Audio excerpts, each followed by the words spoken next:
고성과 팀을 만드는 심리적 안정감이라는 개념이에요. 그래서 사실 심리적 안정감 하면은 어딘가에서 한 번 정도는 지금쯤은 들어보셨어야 돼요. 예. 보셨어야 되는데 그것이 어떻게 우리가 어떻게 보면은 이 기업 현장이나 우리가 그룹 코칭이나 아니면 일반적인 코칭에서 이제 사용될 수 있을까? 그 부분에 대해서 여러분들하고 한번 이야기를 나눠 보도록 하겠습니다. 네. 예. 저는 부회장입니다. 저는 부회장 김현정이고요. 제 소개 페이지가 인제 빠져 있네요. 예. 그래서 저는 사실은 이제 상담 심리학을 공부를 했기 때문에 이 심리적 안정감이라는 개념 자체가 사실 좀 익숙해요. 그러니까 굉장히 오랫동안 인제 들어왔었던 개념이거든요. 그리고 뭐 세이프 스페이스라든가 뭐 이런 개념으로 해서 굉장히 오랫동안 들어왔었던 개념이라서 여러분들한테 좀 폭넓게 이야기를 좀 드릴 수 있는 부분들이 좀 있을 것 같다는 생각이 듭니다. 그러면 제가 리더십 이야기를 할 때 인제 시작하는 이야기부터 시작을 하도록 할게요. 여러분 한번 이거 질문 생각해 보시겠어요? 여러분들 고성과자가 훌륭한 리더가 될까요? 음. 한번 생각을 해 보시겠어요? 네. 예. 저는 리더십 강의할 때 이 얘기를 이제 많이 시작의 멘트로 이제 사용을 하는데요. 왜냐하면 사람들이 보통은 고성과자가 훌륭한 리더라고 가 될 거라고 생각을 해요. 그러니까 우리나라를 포함해서 뭐 아주 유별난 몇 개의 기업을 제외하고는 아마 전 세계적으로 대부분 성과가 높은 사람들을 리더 자리에 앉힐 겁니다. 음. 그래서 그 사람들이 결국에는 이제 고성과 팀을 만들어 줄 거라는 기대를 가지고 있죠. 근데 진짜 과연 그런가? 그런 부분에 대해서 우리가 한번 생각을 해볼 수가 있다는 거예요. 요즘에 아주 축구 때문에 뭐 우리나라도 시끄럽습니다. 네, 이거 한번 이야기를 해 보도록 할게요. 예. 차범근 선수는 어땠죠? 예. 선수로서는 어땠어요? 뭐 기가 막힙니다. 여기 레전드라고 써 있죠. 예. 아직도 분데스리가에서는 이름이 회자가 되는 굉장히 유명한 그런 선수고요. 하지만 이분이 리더가 됐을 때는 어땠죠? 여기 조금 연배 있으신 분들은 아마 기억하실 거예요. 뭐 예전에도 축구협회가 조금 그랬었나 봐요. 98년 프랑스 월드컵 때 이분이 감독이 돼서 인제 가시죠. 그런데 예선 두 경기를 치르고 그러고 인제 불러들였습니다. 그래서 중간에 경질을 인제 한 거예요. 게임이 남아 있는데 예선전이 아직 남아 있는데 인제 불러들였어요. 왜 불러들였냐? 그때 인제 표면적인 이유는 어떻게 우리가 올림픽 나가 가지고 올림픽이 월드컵 나가 가지고 5대 0 으로 질 수 있냐 막 이러면서 그 이유로 불러들였습니다. 그때 이제 5대 0 으로 져 가지고 이제 중간에 경질돼서 들어오셨는데 그때 우리나라를 이긴 팀이 어디냐 5대 0 으로 이긴 팀이 어디냐? 예. 바로 네덜란드 히딩크 감독이 인제 끌고 있었죠. 그 팀이 우리나라를 5대 0 으로 인제 이겼습니다. 그러고 프랑스 월드컵에서 네덜란드는 4 강까지 올라가요. 그래서 우리가 인제 그다음에 되게 스마트했죠. 그래서 네덜란드의 명장인 히딩크 감독을 저희가 모셔서 우리가 또 다음에는 이제 4 강에 올라가는 그런 신화를 이제 쓰게 되었습니다. 그러면 이렇게 세계적인 명장 어떻게 보면 우리가 뭐 이제 의문을 제기할 필요가 없는 뭐 세계적인 명장이죠. 근데 그분이 선수 때는 어땠냐는 거예요, 히딩크가. 예. 히딩크 감독이 선수 때는 어땠냐. 예. 예. 선수 때는 사실 네덜란드 중간 정도 리그의 중간 정도 가는 선수였다라고 이야기를 합니다.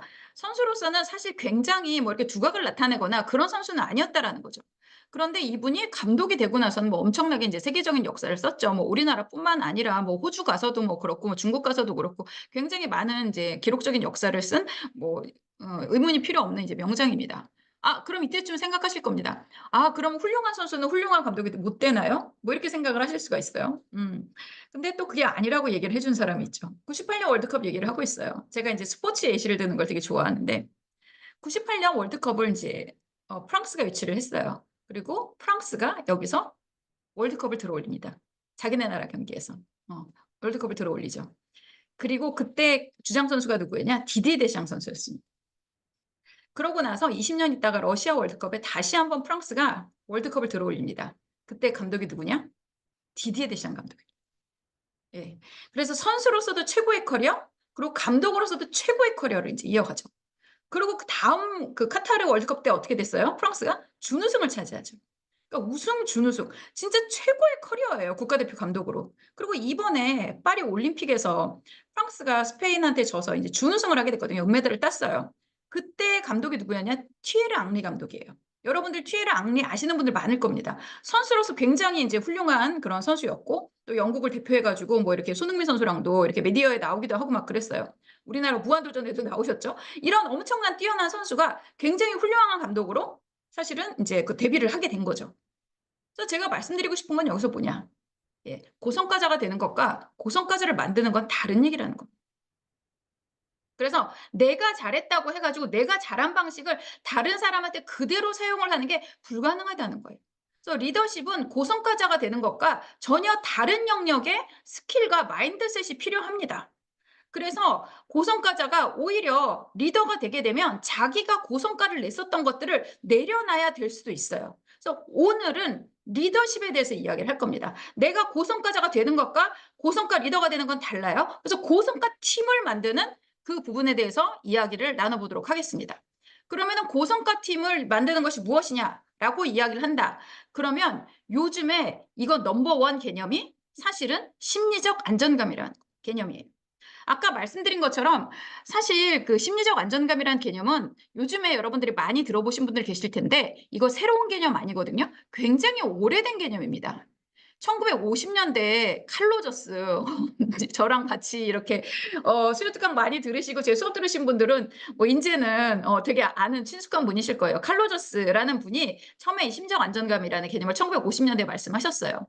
칼 로저스로 말할 것 같으면 이제 어떤 분이냐? 미국에서 가장 영향력 있는 심리학자고요. 전 세계로는 넘버 2예요. 이거는 그냥 우리가 정한 게 아니라 얼만큼 사람들이 인용을 했냐, 인용 인덱스 뭐 이제 그런 거 여러분들 여기저기서 많이 들어보셨을 거예요. 그런 거 했을 때 이분이 이제 거기서 넘버 2를 하시는 분이에요. 넘버 1 누구냐? 프로이드. 어. 그러니까 이분이 엄청난 영향력을 가지고 계신 분이죠. 그래서 이분이 인제 살아서 활동하실 때도 굉장히 많은 영향을 미치고 지금 심리 상담이라든가 코칭이라든가 이런 데 개념에 있어서 굉장히 많은 어떤 영향을 끼치고 지금 여러분들이 받고 있는 뭐 수많은 경청 훈련이라든가 뭐 아니면은 뭐 사람들한테 하는 그런 그 뭐 상담, 코칭 이런 것들과 관련해서 기본 개념을 거의 다 이분이 만드셨다고 해도 과언이 아닙니다. 그리고 나머지 뭐 기법들 뭐 CBT 뭐 커그니티브 비헤비어럴 테라피가 됐고 뭐 정신 분석이 됐고 이걸 하시는 분들도 다 이 어떤 기본적인 철학이라든가 기술들은 다 배워요. 그 정도로 사실은 그 기여를 많이 하신 분이죠. 이분이 1950년대에 이런 말씀을 하셨어요. 사람이 심리적 안정감이 높게 되잖아요. 그러면 창의력이 높아진대요. 이 얘기를 하셨어요. 창의력이 높아진다. 이렇게 얘기를 하셨거든요. 사실 뭐 칼로저스가 이런저런 얘기를 하신 그런 것들을 여러분들이 알아두시면 좋은 얘기들이 많은데 뭐 그중에 하나가 사실은 또 뭐냐면 그러니까 이분께서 그 예전에 그런 얘기를 하셨거든요. 우리 그 이제 인카운터 뭐 그룹이라고 해 가지고 그룹 코칭 비슷한 형식의 그런 것들이 있었어요. 그러니까 일반인들을 위한 집단 치료였어요. 그러니까 치료는 아니죠. 일반인들을 위한 거니까. 치료가 요구되는 그런 사람들이 아니라 일반인들을 하는 그 그룹 활동 이거를 "인간이 개발해낸 가장 훌륭한 활동이다."라고 이야기를 하신 게 또 칼 로저스예요. 그러니까 이분이 단순히 심리 치료뿐만 아니라 지금 사람들의 변화와 이런 것들과 관련돼서는 거의 인제 바닥을 깔으신 분이라고 인제 말씀드릴 수가 있어요. 그분이 이미 1950년대에 심적 안정감이라는 개념을 이야기를 했습니다. 그래서 "창의력이 좋아진다."라고 이야기를 하는 거죠. 그래서 여러분들이 "아이들이 창의력이 좋아지면 좋겠다."라고 그러면 집에서 심리적 안정감을 높게 해 주시고 스스로 이런 걸 많이 느끼는 아이로 길러 주시면 돼요. 그럼 또 여기서 인제 안전감이라고 쓰여 있으면 요거 좀 불편하신 분들 계실 거예요. 왜냐하면 에이미 에드먼드슨 교수님이 이 개념을 이제 굉장히 유명하게 만드셨는데 이분의 번역서에 우리나라에 계속적으로 나오는 게 심리적 안정감이라고 나오거든요. 안정감은 사실 stability입니다. 여기서 근데 개념은 psychological safety예요. psychological safety. 안전이 맞습니다. 안전. 사실 감이라고 하는 말은 뭐 사실은 이중적인 거예요. 심리적이 붙었으면 안전 이렇게 해도 되는데 그냥 붙여 봤어요. 그래서 심적 안정감 인제 이렇게 이야기를 하는 거고 강조하는 의미에서 심적 안정감 이렇게 얘기를 하는 거고요. 안정은 달라요. 안정적인 거는 이제 조금 다른 개념이거든요. 그래서 그거는 제가 생각할 때는 비전문가가 조금 익숙한 단어를 쓰기 위해서 했었던 그런 게 아닐까라는 생각이 들어서 여러분들 제 수업 듣고 나서는 그다음부터는 이제 안전감이라는 개념으로 이제 사용을 하시면 좋겠습니다. 이 심적 안전감이 90 년대부터 경영학 쪽에서 조금 이야기가 돼요. 근데 이거를 유명하게 만든 사람이 방금 말씀드린 하버드 경영대학에 있는 에이미 에드먼드슨 교수님입니다. 이 에이미 에드먼드슨 교수로 말씀드릴 것 같으면 지금 전 세계에서 가장 영향력 있는 경영 사상가 넘버 1이에요. 경년에 한번 뽑거든요. 근데 21 년, 23년 넘버 1 이었어요. 지금 이분이 경영학 전체에서 뭐 코칭이나 뭐 이렇게 리더십이나 뭐 이런 분야가 아니라 경영 전체에서 넘버 1 이에요. 지금은 바야흐로 기승전 조직 문화의 시대입니다. 그래서 이분이 사실은 뭘 얘기를 하시는 분이었냐면 이분이 이제 연구를 하신 걸 보면 90년대부터 연구를 많이 하신 게 사실은 팀에 대해서 연구를 많이 하셨어요. 팀에 대해서 연구를 되게 많이 하셨거든요. 그래서 티밍이라는 책이 이제 있는데, 그래서 이분이 팀 연구를 되게 많이 하면서 팀에 있어서 학습, 팀 학습을 또 연구를 많이 하셨어요. 근데 제가 그 콜롬비아에서 저희 지도 교수님이 빅토리아 마식이라는 교수님이 계신데, 그분의 또 전문 분야가 팀 학습이에요. 그래서 저희 교수님 이제 수업을 이제 듣다 보면 이제 이거저거 막 듣잖아요. 이제 그러다 보니까 저는 거기서 들었어요. 그래서 뭐 사이클로지컬 세이프티가 이제 있으면은 팀 학습이 잘 된다. 뭐 이런 것들을 이제 들었죠. 근데 어느 순간부터 이게 여기저기서 막 들리는 거예요. 사이클로지컬 세이프티, 심리적 안정감이. 그래서 아 이거 전문 용어인데 이거 전문 용어인데 사실 팀 학습이라고 하는 게 사실 학습 쪽에서도 되게 큰 것도 아니고 사실은 뭐 경영학 쪽에서 되게 큰 개념도 아니에요. 뭐 이거는 조금 뭐라 그래야 되나 약간 마이너한 개념이었거든요. 근데 이게 어디선가 굉장히 많이 들리기 시작을 해요. 그래서 이제 알아봤더니 2000년, 2016년에 예, 구글에서 뭐 엄청난 이제 프로젝트를 발표를 해요. 그래서 2년 동안 자기들이 아리스토텔레스 프로젝트라고 이야기를 하면서 팀에 대해서 연구를 되게 많이 했다는 거예요. 그래서 180개 팀, 글로벌리, 예, 전 세계 180개 팀을 연구를 하고요. 그리고 1,500명 정도를 인터뷰하고 관찰하고 설문을 해서 그러니까 열심히 연구를 해갖고 어떤 성격, 어떤 특성을 가지고 있는 그런 팀들이 고성과를 내는지를 연구를 한 거죠. 그래서 거기서 나온 게 뭐냐? 고성과 팀에는 있고 저성과 팀에는 없는 게 뭐다? 심리적 안정감이다. 이게 이제 딱 나오게 되면서 아주 선풍적인 인기를 끌게 됩니다. 그래서 막 난리가 났어요. 그렇잖아요. 구글에서 뭐 얘기하면 다 난리 나잖아요. 요즘도 다 그렇잖아요. 사실은 그 조직 문화에 있어서는요. 구글은 저는 그렇게 얘기해요. 그냥 금수저예요, 금수저. 태어날 때부터 이거를 되게 중요하게 생각했고 되게 잘 길러서 지금 크게 이렇게 됐는데도 초심을 잃지 않고 계속적으로 조직 문화에 굉장히 많은 공을 들이는 진짜 조직 문화계의 금수저다 뭐 이렇게 말씀을 드릴 수 있어요.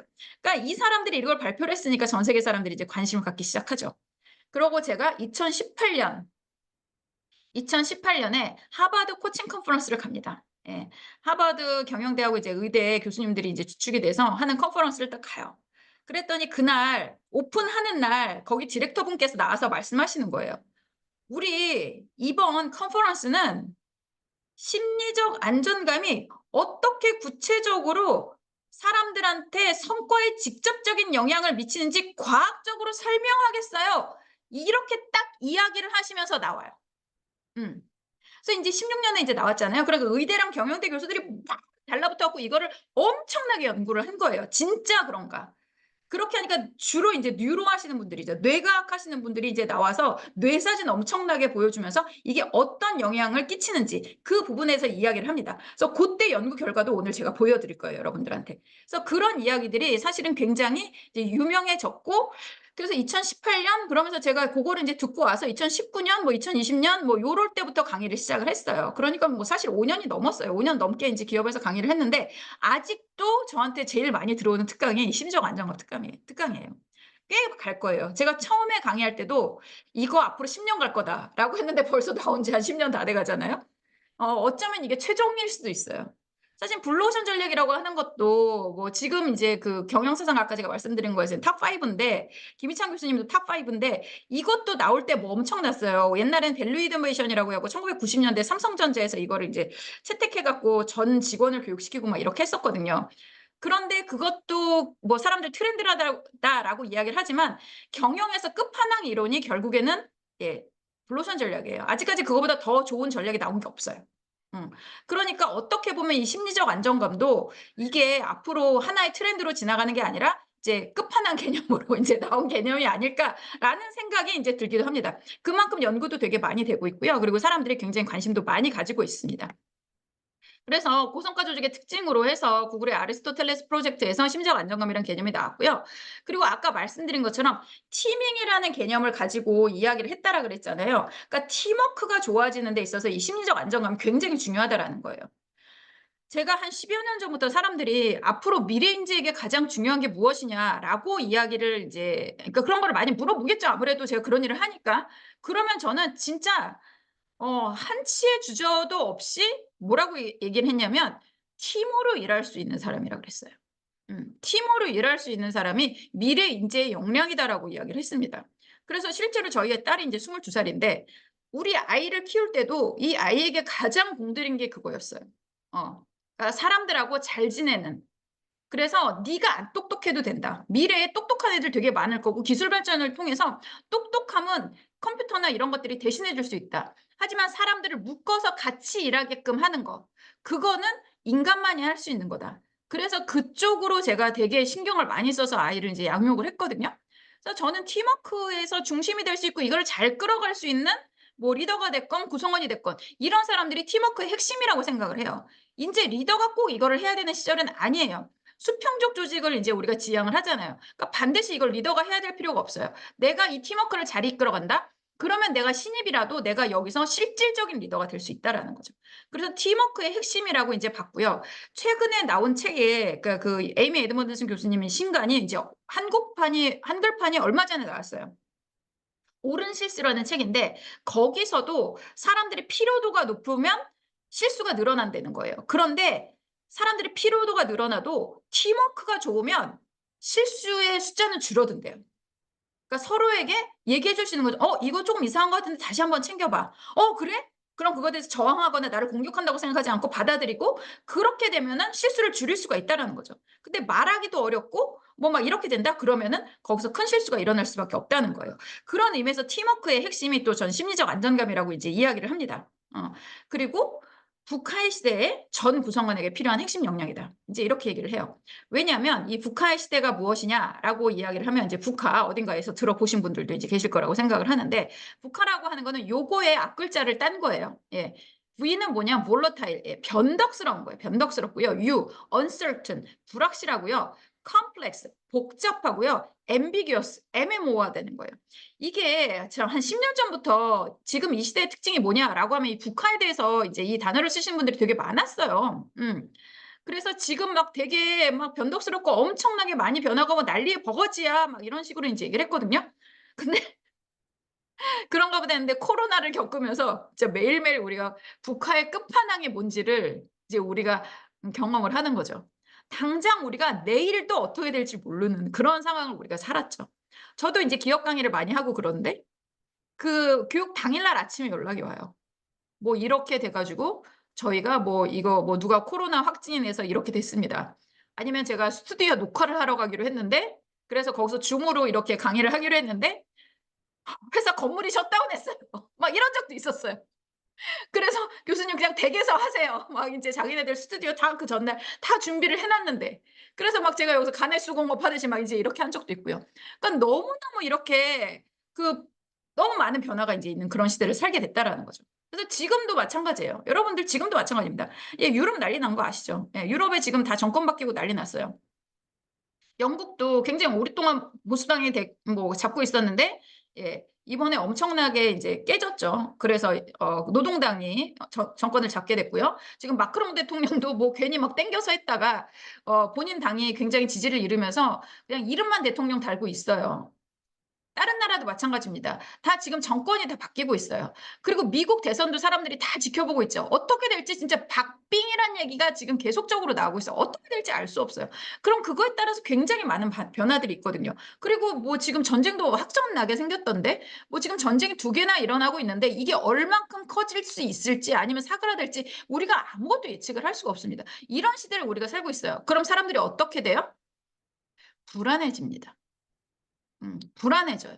불안도가 계속적으로 높아지는 거예요. 언제 어떻게 뭐가 어떻게 될지 모르니까. 우리 사업이 어떻게 될지 모르니까. 지금 사실 그 뭐 대기업 총수분들도 잠잠을 못 이루실 거예요. 굉장히 머릿속이 복잡할 거예요. 해리스가 되면 어떡하지? 어. 트럼프가 되면 어떡하지? 저기 전쟁이 확정되면 어떡하지? 중국이 이렇게 나오면 어떡하지? 러시아가 이러면 어떡하지? 이런 시대에 우리 모두 다 굉장히 복잡한 시대를 살고 있고요. 그러다 보면 사람들이 불안도가 엄청나게 높아집니다. 그러면서 지난 10여 년간 굉장히 많이 연구된 가장 인기 있는 감정이 불안이에요. 그전에는 우울이었어요. 그전에는 우울이었어요. 근데 지금은 10여 년 동안 불안입니다. 그래서 사람들이 전반적으로 불안이 높아요. "나 너무 불안해." 요즘 공황장애는 굉장히 인제 흔하게 들을 수 있는 얘기죠. 그래서 공황장애 있다 그래서 그걸 갖고 사람들이 "어머 어떡해." 막 이러지 않아요. 그렇구나." 인제 이런 정도입니다. 그래서 이게 불안이 너무 높다 보니까 사람들이 안전하지 않은 거예요. 그래서 불안의 어떻게 보면 반대적인 개념이 심리적 안정감이라는 거죠. 가만히 있어도 불안해 죽겠는데 가만히 있어도 불안해 죽겠는데 괜히 조직에서 설쳐서 불안감 조작하지 말자. 조장하지 말자. 이게 요즘 리더십에서 가장 중요한 어떤 트렌드입니다. 그러면 어떻게 해서 우리가 이 사람들한테 불안을 낮추고 심리적 안정감을 높여줄 것이냐라고 이야기를 한다면 이제 첫 번째로 필요한 게 뭐냐면 인지적 어떻게 보면 이해예요. 우리가 가장 불안하게 우리를 가장 불안하게 하는 거는 뭐냐면은 unknown이에요. unknown입니다. 우리가 어떻게 될지 모를 때 제일 불안이 높죠. 우리가 코로나도 지금은 코로나 걸렸다 그래 갖고 어떻게 그런 경우 별로 없어요. 그런 경우 별로 없어요. 왜냐 우리 웬만하면 알거든요. 지금 어떤 증상이고 어느 정도 되고 뭐 이렇게 되면 이제 대충 아니까 인제 코로나에 대해서는. 근데 제일 무서웠던 때가 언제예요? 처음에 딱 코로나 뭐 저기서 우한에서 누가 걸렸대 할 때 그때는 이거 걸리면 다 막 에이즈처럼 죽는 줄 알았어요. 그때가 제일 인제 불안한 거죠. 그래서 어떤 변화가 일어난다. 그러면 이것들을 여러분들이 인지적으로 조금 이해를 하고 있잖아요. 그럼 불안도가 좀 낮아져요. 그렇게 되면 불안도가 좀 낮아집니다. 그래서 어떤 일이 있을 때 여러분들이 이 변화에 대해서 최소한의 그런 팔로우업을 하지 않으면 모른다는 그 자체가 몰라도 상관없어요. 몰라도 상관없는데 모른다는 자체가 어떻게 보면은 우리를 굉장히 불안하게 한다는 거예요. 굉장히 불안하게 한다는 거예요. 그래서 이 불안에 대해서 여러분들이 이런 것들을 좀 하려면 선제적인 대처 능력이 인제 필요합니다. 그래서 "선제적인 대처가 뭐냐?"라고 물어보시는 분들도 계신데 미리 우리가 여러 가지 시나리오를 놓고 그것에 대비할 것에 대해서 우리가 좀 준비를 해 놓는 거예요. 그러니까 이게 불안도가 인제 뭐라 해야 되나 불확실성이 낮을 때보다 훨씬 더 많은 시나리오와 많은 것들을 가져가야 된다는 거죠. 그래서 제가 인제 코로나 좀 지나서 저는 한 1 년에 한 번 정도 인제 맨프레드 교수님 그 인시아드에 계신 그 패컬티 교수님들하고 미팅을 갔거든요. 그런데 그때 제가 인제 코로나 막 그 시작되고 그 다음엔가 갔어요. 그래서 "어떻게 해야 됩니까?" 했더니 그 인시아드에 계신 교수님들이 하시는 말씀이 뭐냐면 "스페이스를 가져야 된다."라고 얘기를 하는 거예요. "스페이스가 필요하다." 뭐냐? 여유가 필요하다는 거예요. 그러니까 모든 면에서 어떤 일이 일어나도 당황하지 않고 대처할 수 있는 마음의 여유. 그러니까 맨날 불안에 달달 떨고 있으면 안 되는 거죠. 이거를 우리가 낮춰서 평소에 불안을 조절을 해 놔야지 그 스페이스가 인제 있는 거예요. 그리고 우리가 이런 어떤 일이 생겼을 때 어떻게 대처할지에 대해서 기술적인 부분 이런 그리고 경제적인 부분에 있어서도 이런 대처 능력을 가지고 있어야 된다. 그래서 이런 것들을 가지고 있어야지 어떤 일이 일어났을 때 '이렇게 대처를 해야지.'라는 생각을 해야 오늘 밤에 그나마 다리 뻗고 잠을 잘 수가 있다라는 거죠. 근데 뭐가 어떻게 될지 몰라, 어떻게 될지 몰라. 막 인제 이러고 있다 그러면 불안해 죽는 거예요.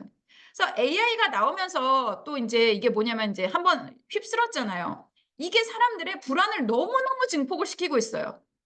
이 AI가 또 나오면서 구글에서 막 몇만 명을 한꺼번에 잘라 버렸거든요. 몇만 명? 몇천 명을 이제 하루 한꺼번에 잘라 버렸단 말이에요.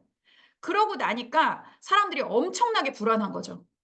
그리고 요즘에 제일 잘 나가는 전공이 CS라 그래서 컴퓨터 사이언스거든요, 미국에서. 제일 들어가기 어려운 전공 중에 하나예요. 근데 그 우리 엔비디아의 그 젠슨왕 회장님께서 제일 먼저 없어질 전공이 컴퓨터 사이언스라고 막 말씀하시거든요. 미치는 거지, 미치는 거지. 그러니까 사람들이 불안도가 높아질 수밖에 없어요. 그러니까 대충은 알아야 돼. 뭐가 문제인지, 뭐가 어떻게 나올지. 그래야지 그게 안 나오든 나오든 이런 여러 가지 시나리오에 대해서 좀 알고 있는 게 이제 좋다라는 거죠. 그래서 그런 것들은 여러분들이 기사 열심히 읽으시고 인제 그 시사 이런 것들도 잘 하시고 또 리더들 입장에서는 요런 것들 좀 공부해서 아랫사람들한테도 좀 설명을 해 주시고 이런 것들이 필요하고 또 현업에만 몰두하다 보면 이런 것들에 대해서 놓치는 경우들이 되게 많거든요. 그래서 사실은 코치가 필요한 거예요. 그래서 코치가 필요한 거예요. 그래서 외부에서 이런 것들의 변화에 대해서 막 이렇게 좀 연구하고 뭐 어떻게 흐름도 알고 막 전문가 얘기도 좀 듣고 이런 사람들이 들어와서 새로운 시선을 좀 얘기를 해 주고 그러게 되면은 좀 불안도도 낮아지고 이런 것들이 인제 생기거든요. AI가 당장 세상을 바꿀 것 같이 그렇게 막 이제 기세등등하게 나왔단 말이에요. 근데 사실 그거 그렇게 쉬운 간단한 문제 아니에요. 그 간단한 문제가 아니에요. 그래서 뭐 사람의 인력을 대체할 만큼의 그런 AI가 들어오려면 넘어야 할 산들이 진짜 무지막지하게 많아요. 무지막지하게 막지하게 많습니다. 그래서 그걸 여기서 다 드릴 필요 없고 그건 나중에 AI 얘기 만약에 기회 있으면 그때 또 한번 드리도록 할게요. 그래서 이런 것들에 대해서 조금 아셔야 되고요. 그리고 또 그런 것과 더불어서 사람들의 감정, 그래서 불안을 낮추는 이제 전략과 리더십이 필요하다. 사람들의 불안을 좀 낮춰줘야 된다는 거죠. 최소한 불안을 조장하지 말아야 된다는 거예요. 사람들이 이제 출근할 때 딱 출근을 하면 내가 인간으로서의 가지고 있는 감정을 다 내려놓고 오는 게 아니에요.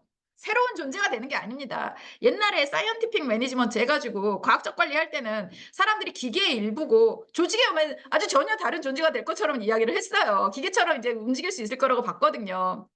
근데 아니잖아요. 여러분들 아침에 부부싸움하고 나오면 어때요? 기분 나빠요. 그래서 짜증나요. 그럼 머리도 안 돌아가고 괜히 별거 아닌데 시비 붙어서 막 괜히 아랫사람 잡고 그런 리더들 많단 말이에요. 그래서 이걸 다 갖고 온다는 거죠. 그래서 출근할 때 막 2시간 동안 막 그렇게 힘들게 출근하느라 피곤해 있다. 근데 회사에 들어오면서 에너지가 꽉 차냐? 그거 아니에요. 이미 지쳐 있어. 그런 것들이 이제 다 사람들이 그 하나의 사람으로 이렇게 들어온다라는 거죠. 그래서 이 인간의 총체적인 감정과 체력이라든가 이런 것들을 여러분들이 아시고 관리하시는 게 너무너무 중요하다라는 거예요. 그래서 이거에 선봉에 서야 되는 사람이 누구냐?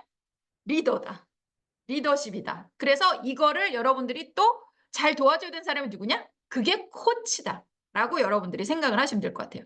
그래서 요런 것들이 인제 그 필요하다라고 이야기를 합니다. 그럼 심리적 안정감 이야기 계속 하시는데 "심리적 안정감이 뭡니까?"라고 이야기를 한다면 요거에 대해서 제가 요렇게 좀 정의를 하고 들어갈게요. 정의를 하고 들어갈게요. 심리적 안정감 어떻게 인제 정의를 할 수 있냐라고 하면 이제 두려움 없는 조직 뭐 이거 읽으신 분들 많이 있으실 거예요. 여기 있는 분이 이제 에이미 에드먼드슨 교수님이세요. 예. 저하고도 약간의 이제 친분이 있습니다. 예. 그래서 에이미 에드먼드슨 교수님이 이 두려움 없는 조직 이 책에서 심리적 안정감에 대해서 이제 얘기를 하시죠. 그분이 뭐라고 말씀하셨냐. 예. 업무와 관련된 어떤 의견을 내더라도 처벌받지 않을 것이라 믿는 업무 환경 이렇게 얘기를 하셨습니다. 그 얘기는 뭐냐면 내가 업무랑 관련돼서 무슨 얘기를 했어요. 그럼 막 그것에 대해서 뭐 이를테면 뭐 이제 우리 옛날에 그런 거 많이 했거든요. 여기 젊은 분들은 뭐 별로 들어본 적 없는 얘기일 수도 이제 있는데 좀 나이 있으신 분들은 많이 들어보셨을 겁니다. 제가 무슨 얘기를 하면 이제 회사 다닐 때 뭐 그런 얘기를 하는 거죠. 뭐 "너는 머리를 모자 쓰고 다니려고 달고 다니냐." 뭐 이런 거 있잖아요. 그러니까 뭐 멍청하다는 얘기죠.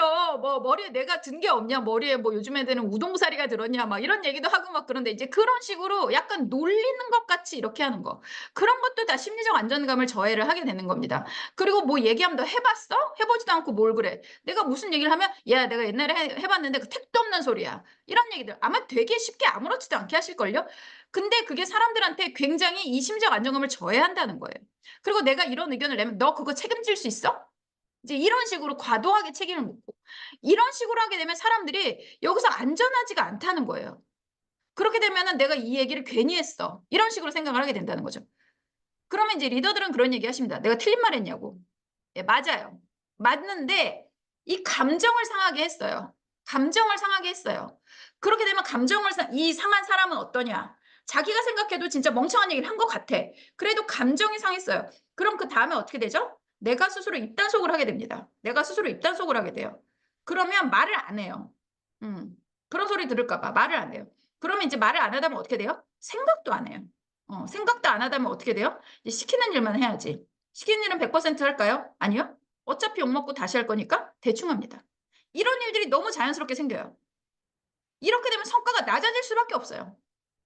게다가 요즘엔 혁신이 없이는 정말 요즘에는 뭘 열심히 잘 만들어서 그런 세상이 아니에요. 혁신의 세상이에요. 그래서 혁신이 없으면 인제 혁신도 생활이 됐어요. 그냥 하루아침에 회사가 골로 가요. 막 인제 이런 세상이 이제 되다 보니까 혁신은 새로운 아이디어거든요. 근데 이 혁신에 대해서 뭐라고 얘기했냐면 스티브 잡스가 만 가지 아이디어를 거부하는 거라 그랬어요. 리젝트하는 거라 그랬어요. 그러니까 만 개의 사실은 뭐라 쓰잘데기 없는 아이디어가 나와야지 한 개 건진다는 거예요. 그러니까 만 개의 헛소리를 견딜 수 있는 그런 조직이 돼야 된다는 거죠. 만 개의 헛소리가 자연스럽게 나올 수 있는 그런 조직이 돼야지만 이런 조직에서 고성과가 나올 수밖에 없다는 거예요. 그러니까 아무 말 대잔치를 할 수 있는 그런 조직이 되어야지만 이게 심리적 안정감이 높고 그런 데서 고성과가 나온다라고 이야기를 하는 겁니다.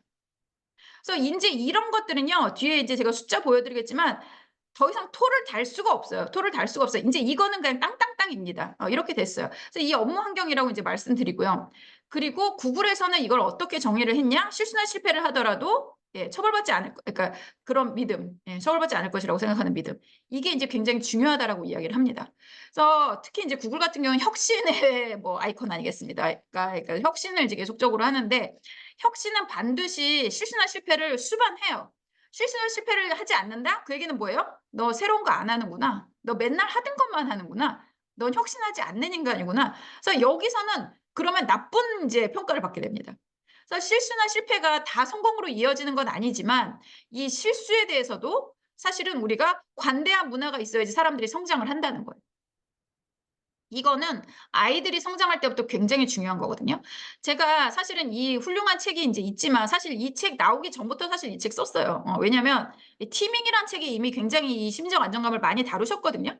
그래서 그거를 좀 모티브로 해서 그리고 이제 좀 뭐라 그래야 되나 문화적 차이가 되게 커요, 한국이랑 미국이랑. 특히 이 심리적인 부분에서 문화적 차이가 되게 커서 '한국 사람들한테 이거를 좀 트랜슬레이트 해 줘야겠다, 한국식으로.' 그래서 인제 쓴 책이 제가 쓴 이제 최고의 팀을 만드는 심리적 안정감이라고 해요. 그래서 여러분들 오늘 강의 들으신 거에 하면 절반 정도는 이 책에 이제 나와 있는 거예요. 나머지 절반 정도 이제 제가 하면서 업데이트를 한 거고. 그래서 이 책도 인제 뭐 거기다 제가 인제 많이 인제 써 놨습니다. 그래서 이 심리적 안정감이라고 이야기를 하는 그런 이 얘기를 하면서 그다음으로 이야기를 한 게 이제 실수에 관한 이야기를 하신 거죠. 에이미 에드먼드슨 교수님이. 예 그래서 옳은 실수라는 책이 인제 나온 거고. 그래서 이런 것들이 실수나 실패가 없는 그런 것들이 그 관대하고 이런 것들을 어떻게 하면은 성공으로 이끌 수 있게끔 하는 그런 리더십이 지금 인제 가장 각광받는 리더십이라고 여러분들 생각하시면 좋을 것 같다는 생각이 이제 듭니다. 그래서 그 혁신을 하는 데서는 반드시 실수나 실패가 필요하다. 그래서 미국에서 제가 아이를 그 4살 때 데리고 만 4살 때 인제 데리고 가 갖고 키웠는데 이게 문화적으로 되게 차이가 많이 나요. 일단은 옛날 얘기부터 할게요. 제가 98 년에 유학을 갔거든요, 미국에. 미국에 유학을 갔는데 제가 사실은 이제 좀 자랑을 하자면 상담 심리가 교육학사도 좀 제일 뭐라 해야 되나 빡센 그 영역이에요. 근데 거기서 이제 넘버 원 하는 학교를 갔어요. 그러니까 진짜 똑똑한 애들이 오는 그런 과예요. 그런 전공이에요. 제가 이제 거기에 들어가게 됐는데 여기서는 선생님들이 뭘 가르치는 수업은 거의 없었어요. 뭘 가르치는 수업은 통계밖에 없었던 것 같아요. 언제나 뭐냐면 책을 엄청나게 읽어 오라 그러고 그것에 대해서 토론을 시키고 질문하라 그래요. 토론하고 질문하고 선생님이 질문하고 애들이 질문하고 이것만 계속 왔다 갔다 하는 그런 수업이었거든요. 근데 처음에 이렇게 듣고 있다 보니까 너무 한심한 질문들을 그렇게 하는 거예요. 근데 그때마다 그 교수님의 반응이 언제나 뭐였냐? "Great question." 언제나. 그래서 내가 그 들으면서 '야 너 한국에서 너 그런 질문했으면 분필 맞았어.' 막 이런 생각을 해요. 근데도 막 거침없이 애들이 질문을 해요. 선생님은 언제나 "Great question." 방금 설명했는데 또 똑같이 질문해. 야 내가 아무리 영어를 못 알아들어도 '야 이건 아니다.' 막 이런 생각이 인제 드는데 또 선생님은 말씀하신다. "Great question." 언제나 great question. 그러니까 나중에는 정말 '야 나는 저런 질문은 못하지.' 이런 질문들이 나와요. 진짜 수준 높은 질문들이 나와요. 그래서 이런 그 문화가 심리적 안정감 높은 문화가 창의적으로 사람들을 만들고 학습을 높이고 그래서 '고성과자가 나온다.' 이런 생각을 하게 되더라고요. 제가 거기서 교육을 받고 왔잖아요. 그런 석사 과정에서 이제 박사 교육을 받고 왔잖아요. 들어가는 것도 힘들었지만 갔다 와서 제가 이제 커리어가 좀 성공적인 편이었어요. 근데 그때 제가 그 거기서 얻었던 그 심적 안정감 그게 저한테 되게 큰 자산이 된 것 같다는 생각이 인제 들어요. 그래서 이거는 모든 인간에게 다 필요한 거고 어떤 장면에서 우리가 사람들을 대할 때 심지어는 친구 관계에서도 굉장히 중요하고 고객과 어떻게 보면은 그 물건을 파는 사람 관계에 있어서도 필요하다라고 저는 생각을 합니다. 굉장히 중요한 개념이라고 생각을 해요. 그래서 이게 실수나 실패를 하더라도 처벌받지 않을 것이라는 비난받지 않을 것이라는 믿음 이런 것들이 이제 굉장히 중요하다. 이렇게 말씀을 드리고요. 이건 리더뿐만 아니라 모두가 심리적 안정감을 주는 환경이 가장 결국엔 혁신적인 고성과 조직으로 성장을 한다. 이게 리더만 이렇게 한다고 해서 되는 게 아니에요. 요즘은 아랫사람들이 뭐라고 얘기하면 꼰대라 그래갖고 말을 못하겠다 이렇게 말씀하시는 리더들이 훨씬 더 많아요. 요즘에는. 그래서 아예 입을 닫아버립니다. 뭐라고 얘기를 하질 못해요. 이게 무슨 어떤 반응을 불러일으킬지 모르니까. 그리고 요즘 법이 너무 강화가 돼서 이게 뭐 직장 괴롭히나 아니면 성희롱 뭐 이런 걸로 해가지고 자기한테 문제가 될까 봐 말을 못해요. 한마디로 말해서. 그런 경우들이 이제 굉장히 많거든요. 근데 아랫사람도 그러면 안 돼요. 내가 아랫사람이라도 내가 이 사람들한테 쟤한테는 무슨 얘기든지 할 수 있어. 이런 사람이 되는 것이 굉장히 중요하고 이런 사람들이 많고 이런 문화가 일반적이고 이러지 않더라도 이런 게 옳다라고 아는 조직이 결국엔 고성과 조직으로 성장을 할 수밖에 없는 겁니다. 이런 문화에서 그거를 이제 뭐 막 면박 주고 뭐라고 하는데 그거를 막 들이받으면서까지 끝까지 자기의 걸 하는 사람은 그렇게 많지 않아요. 예전에 좀 많았던 것 같아요. 우리 때 저 회사 다닐 때만 하더라도 좀 있었던 것 같은데 요즘 젊은 친구들 같은 경우는 취업이 너무 어렵기 때문에 두려움 자체가 높고 그리고 불안이 굉장히 그러니까 우리 그 앞에 기성세대보다 훨씬 더 불안이 높고 뭐 우울증이나 불안이나 이런 걸로 시달리는 사람들이 지금 굉장히 많아요. 그래서 자꾸 나가는 거예요, 회사에서. 이 심정 안정감이 없으니까. 내가 무슨 얘기하면 욕먹고 뭐 평가받고 나중에 그래서 야단 맞고 그리고 잘릴까 봐. 이런 게 굉장히 많기 때문에 사람들이 이제 나가는 거거든요. 그래서 이게 모두가 좀 그런 문화가 좀 필요합니다. 그래서 그 아랫사람이라도 윗사람한테 심정 안정감을 주는 게 필요하고 이런 사람이 이제 어떻게 보면 팀워크의 핵심이 되고 이런 사람이 아까 말한 실질적인 리더가 이제 되는 거죠. 그래서 제가 요즘에 리더들한테 그런 얘기해요. 본인이 이거 못하겠으면 아예 그 만들어라. 그 조직에서 이런 역할을 하는 사람을. 그래서 오락부장 같은 사람 하나 만들어서 팀 분위기 좋게 하고 뭐 아무 말 대잔치 할 수 있게끔 하고 농담처럼 진담할 수 있고 진담처럼 농담할 수 있고 이런 분위기를 유쾌하고 경직되지 않은 부드러운 분위기 그런 분위기를 만드는 것이 되게 필요하다. 그래서 이런 것들이 중요하다라고 제가 이제 말씀을 많이 드립니다. 그래서 이런 사람들 그래갖고 뭐 체인지 에이전트라고 해서 삼성전자에서도 뭐 이렇게 많이 꼽고 뭐 이렇게 얘기를 하는데 그 뭐 간담회 어레인지하고 단순히 그런 역할이 아니에요. 그러니까 이런 조직 문화를 좋게 하는 여러 가지 그런 것들이 필요하다라고 이제 뭐 여러분들한테 말씀을 드릴 수가 이제 있겠습니다. 그래서 심정 안정감의 개념은 이제 이렇게 되고요. 근데 이게 사실 제가 강의를 하다가 이렇게 보면 별로 느껴본 적이 없어서 이게 뭔지 몰라서 못 하시는 분들이 되게 많아요. 우리나라 문화 자체가 사실은 심적 안정감이 되게 낮아요. 점점 더 낮아지고 있어요. 사실 솔직히 말씀드리면. 그래서 요즘에 이 심적 안정감을 이제 가장 저해하는 게 저는 정의라는 개념인 것 같거든요. 이번에 뭐 곽튜브 씨가 좀 그러니까 자기가 학폭의 피해자로서 좀 사람들한테 사랑을 좀 많이 받고 요런 걸로 있는데 뭐 학폭 가해자였던 누구를 두둔하는 듯한 말을 했다고 해 가지고 막 사람들이 마녀사냥식으로 이제 하니까 거기서 아주 용기 있는 분이 뭐 "그 정도 갖고 저 정도 할 정도는 아니지 않냐. 우리 사회가 왜 이렇게 각박해졌냐." 이제 이렇게 말씀하셔 가지고 또 다시 약간 좀 바뀌었거든요. 이런 식인 거죠. 뭐 하나 너 잘못할까 봐 아주 그냥 다 기다리고 있어. 그리고 누가 뭐 하나 잘못하면 다 우르르 몰려 갖고 막 멍석말이하는 그런 분위기가 되고 있어요. 그러면서 그걸 정의라고 이야기를 하고 있거든요. 근데 정의보다 정의 되게 중요해요. 정말 정의 중요하거든요. 근데 용서와 관용도 되게 되게 중요해요.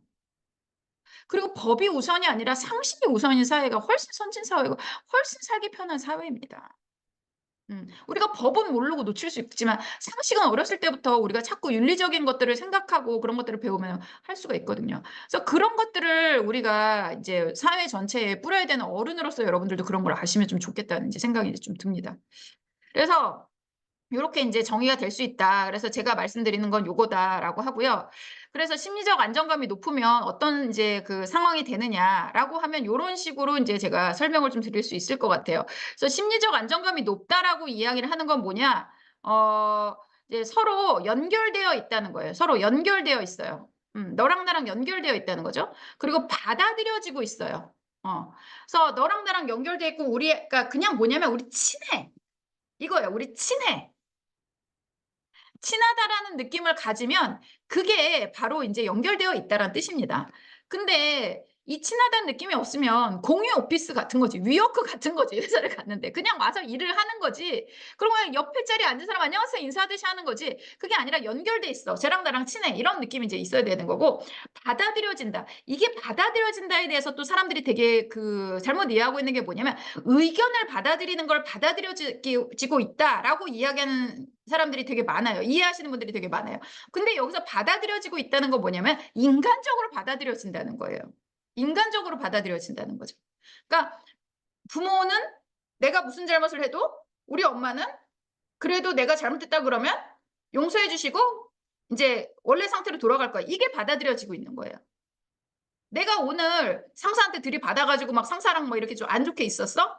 그렇다고 해 가지고 뭐 나를 자르거나 뭐 어떻게 막 고가를 낮게 줘 가지고 나를 망신을 주거나 막 이렇게 해서 내 앞길을 가로막을 게 아니라, 다음날 제가 "아유 그래도 제가 그랬어도 그런 거 아닌데 아 죄송합니다." 인제 이렇게 하면 "아유 야 뭐 다 잘하려고 하다고 그러는 거지. 야 그래도 너 내 후배인데 너 딴 데 가 갖고 그렇게 할까 봐 내가 그냥 그런 거야. 나도 미안해." 이렇게 하고 있으면 그게 받아들여지는 거예요. 그게 받아들여지는 거 있다는 거죠. 심리적 안정감이 높으면 이제 받아들여지고 있다는 느낌이 있는 거고, 받아들여지는 느낌이 있다라 그러면 심리적 안정감이 높아질 수 있다는 거죠. 내가 오늘 이상한 소리를 했어. 그래도 우리 상사가 나를 그래도 쟤는 똑똑하고 열심히 하려고 하는 애니까 그러다 보니까 저런 얘기도 나오는 거고, 뭐 저런 얘기가 나중에 되게 잘 발달돼서 어떻게 보면은 더 훌륭한 아이디어로 성장할 수 있겠다. 이런 느낌을 우리 리더가 갖고 있다라는 거를 내가 알고 있으면 나도 받아들여지는 거죠. 그래서 이 받아들여지고 있다는 게 되게 중요한 건데요. 이게 사실은 굉장히 복잡해요. 여러분들 저희 지지난달에 애착에 대해서 강의를 했어요. 수요 특강에서. 이 애착 유형에 있어서 이 애착 유형이 사실은 되게 중요한 게, 부모님한테 내가 받아들여져 본 적이 있는 사람이 사실은 이 받아들여진다는 감정을 더 잘 느껴요. 근데 내가 회피형이나 뭐 이런 식으로 해서 내가 부모님한테 잘 못 받아들여졌다. 뭐 부모님이 아니라 이제 케어테이커라고 인제 얘기를 하죠. 주양육자, 주양육자. 주양육자한테 내가 잘 받아들여진 적이 없다라고 하게 되면 조직에서 아무리 열심히 노력을 해도 이 사람 자체가 그 받아들여진다라는 느낌 자체를 느끼기가 어려운 거예요. 그러니까 그 자산이 작은 거죠. 자산이 작은 거죠. 그런 심리적 자산이. 그런데 인제 이거를 어떻게 해서라도 우리는 좀 안고 가야 되고, 또 성인이 돼서 또 쪼끔 어느 정도 없는 자산이라도 불릴 수 있는 그런 방법들이 인제 있습니다. 그래서 그 받아들이고 들여지고 있는 느낌을 갖는 게 되게 중요하고요. 그리고 '내가 여기에 속해 있다.'라는 느낌을 이제 갖게 하는 것. 이런 것들이 이제 되게 중요합니다. 그래서 '속해 있다.'라는 느낌이다라고 하는 게, 요즘에 여러분 지금 KBO가 1,000만 관중을 이제 달성을 했어요. 근데 그거를 인제 많이 보는 사람들이 뭐냐면 20-30대 여성이 그렇게 많이 가서 봐요. 저처럼 오래된 뭐 야구 팬들이 가서 직관을 하는 게 아니라, 직관을 하는 사람들은 보통 20대 30 대들인데 20대 30 대가 많은데 여성들이 되게 높아요. 여성들은 사실 스포츠에 대해서 그렇게 관심이 높은 편이 아닌데 거기에 간다는 거죠. 그런데 이 사람들은 응원하는 팀이 딱히 있지도 않고 결과에도 별로 연연하지 않고 좋아하는 선수나 이런 사람이 있지도 않대요. 근데 뭐냐? 거기에 속한다는 느낌이 이제 있고, 그 경기장 자체가 재밌는 거예요. 그러니까 약간 또 가성비 높은 놀이터 같은 느낌도 인제 들고. 그래서 이 속해 있다는 건 인간이 원하는 가장 원초적인 바람이에요. 그런 것들이 인제 있으면 심리적 안정감이 높은 겁니다. 우리 친하고요. 우리 연결돼 있고 내가 뭐 아무리 그래도 뭐 이렇게 치고받고 했어도 인제 결국에는 우린 또다시 이렇게 회복이 될 거고요. 그리고 나는 여기에 일부예요. 속해 있어요. 이러면 심리적 안정감이 높은 거죠. 그래서 이렇게 됩니다. 제가 삼성전자를 되게 짧게 다녔거든요. 뭐 한 1-2 년밖에 안 돼 1년 반밖에 안 다녔는데 그때 일하던 사람 아직도 만나요. 속해 있는 거죠. 그래서 이런 경험이 있는 사람들은, 그런 사람들은 이제 다른 데 가서도 이 심적 안정감을 느낄 가능성이 이제 높은데, 이건 이 개인에 관한 거고, 이 조직이나 이렇게 조직 문화를 만드는 사람이나 아니면은 그 리더나 이런 사람들은 이런 것들을 만들어서 이 사람이 느끼게끔 해 줘야 된다라는 거예요.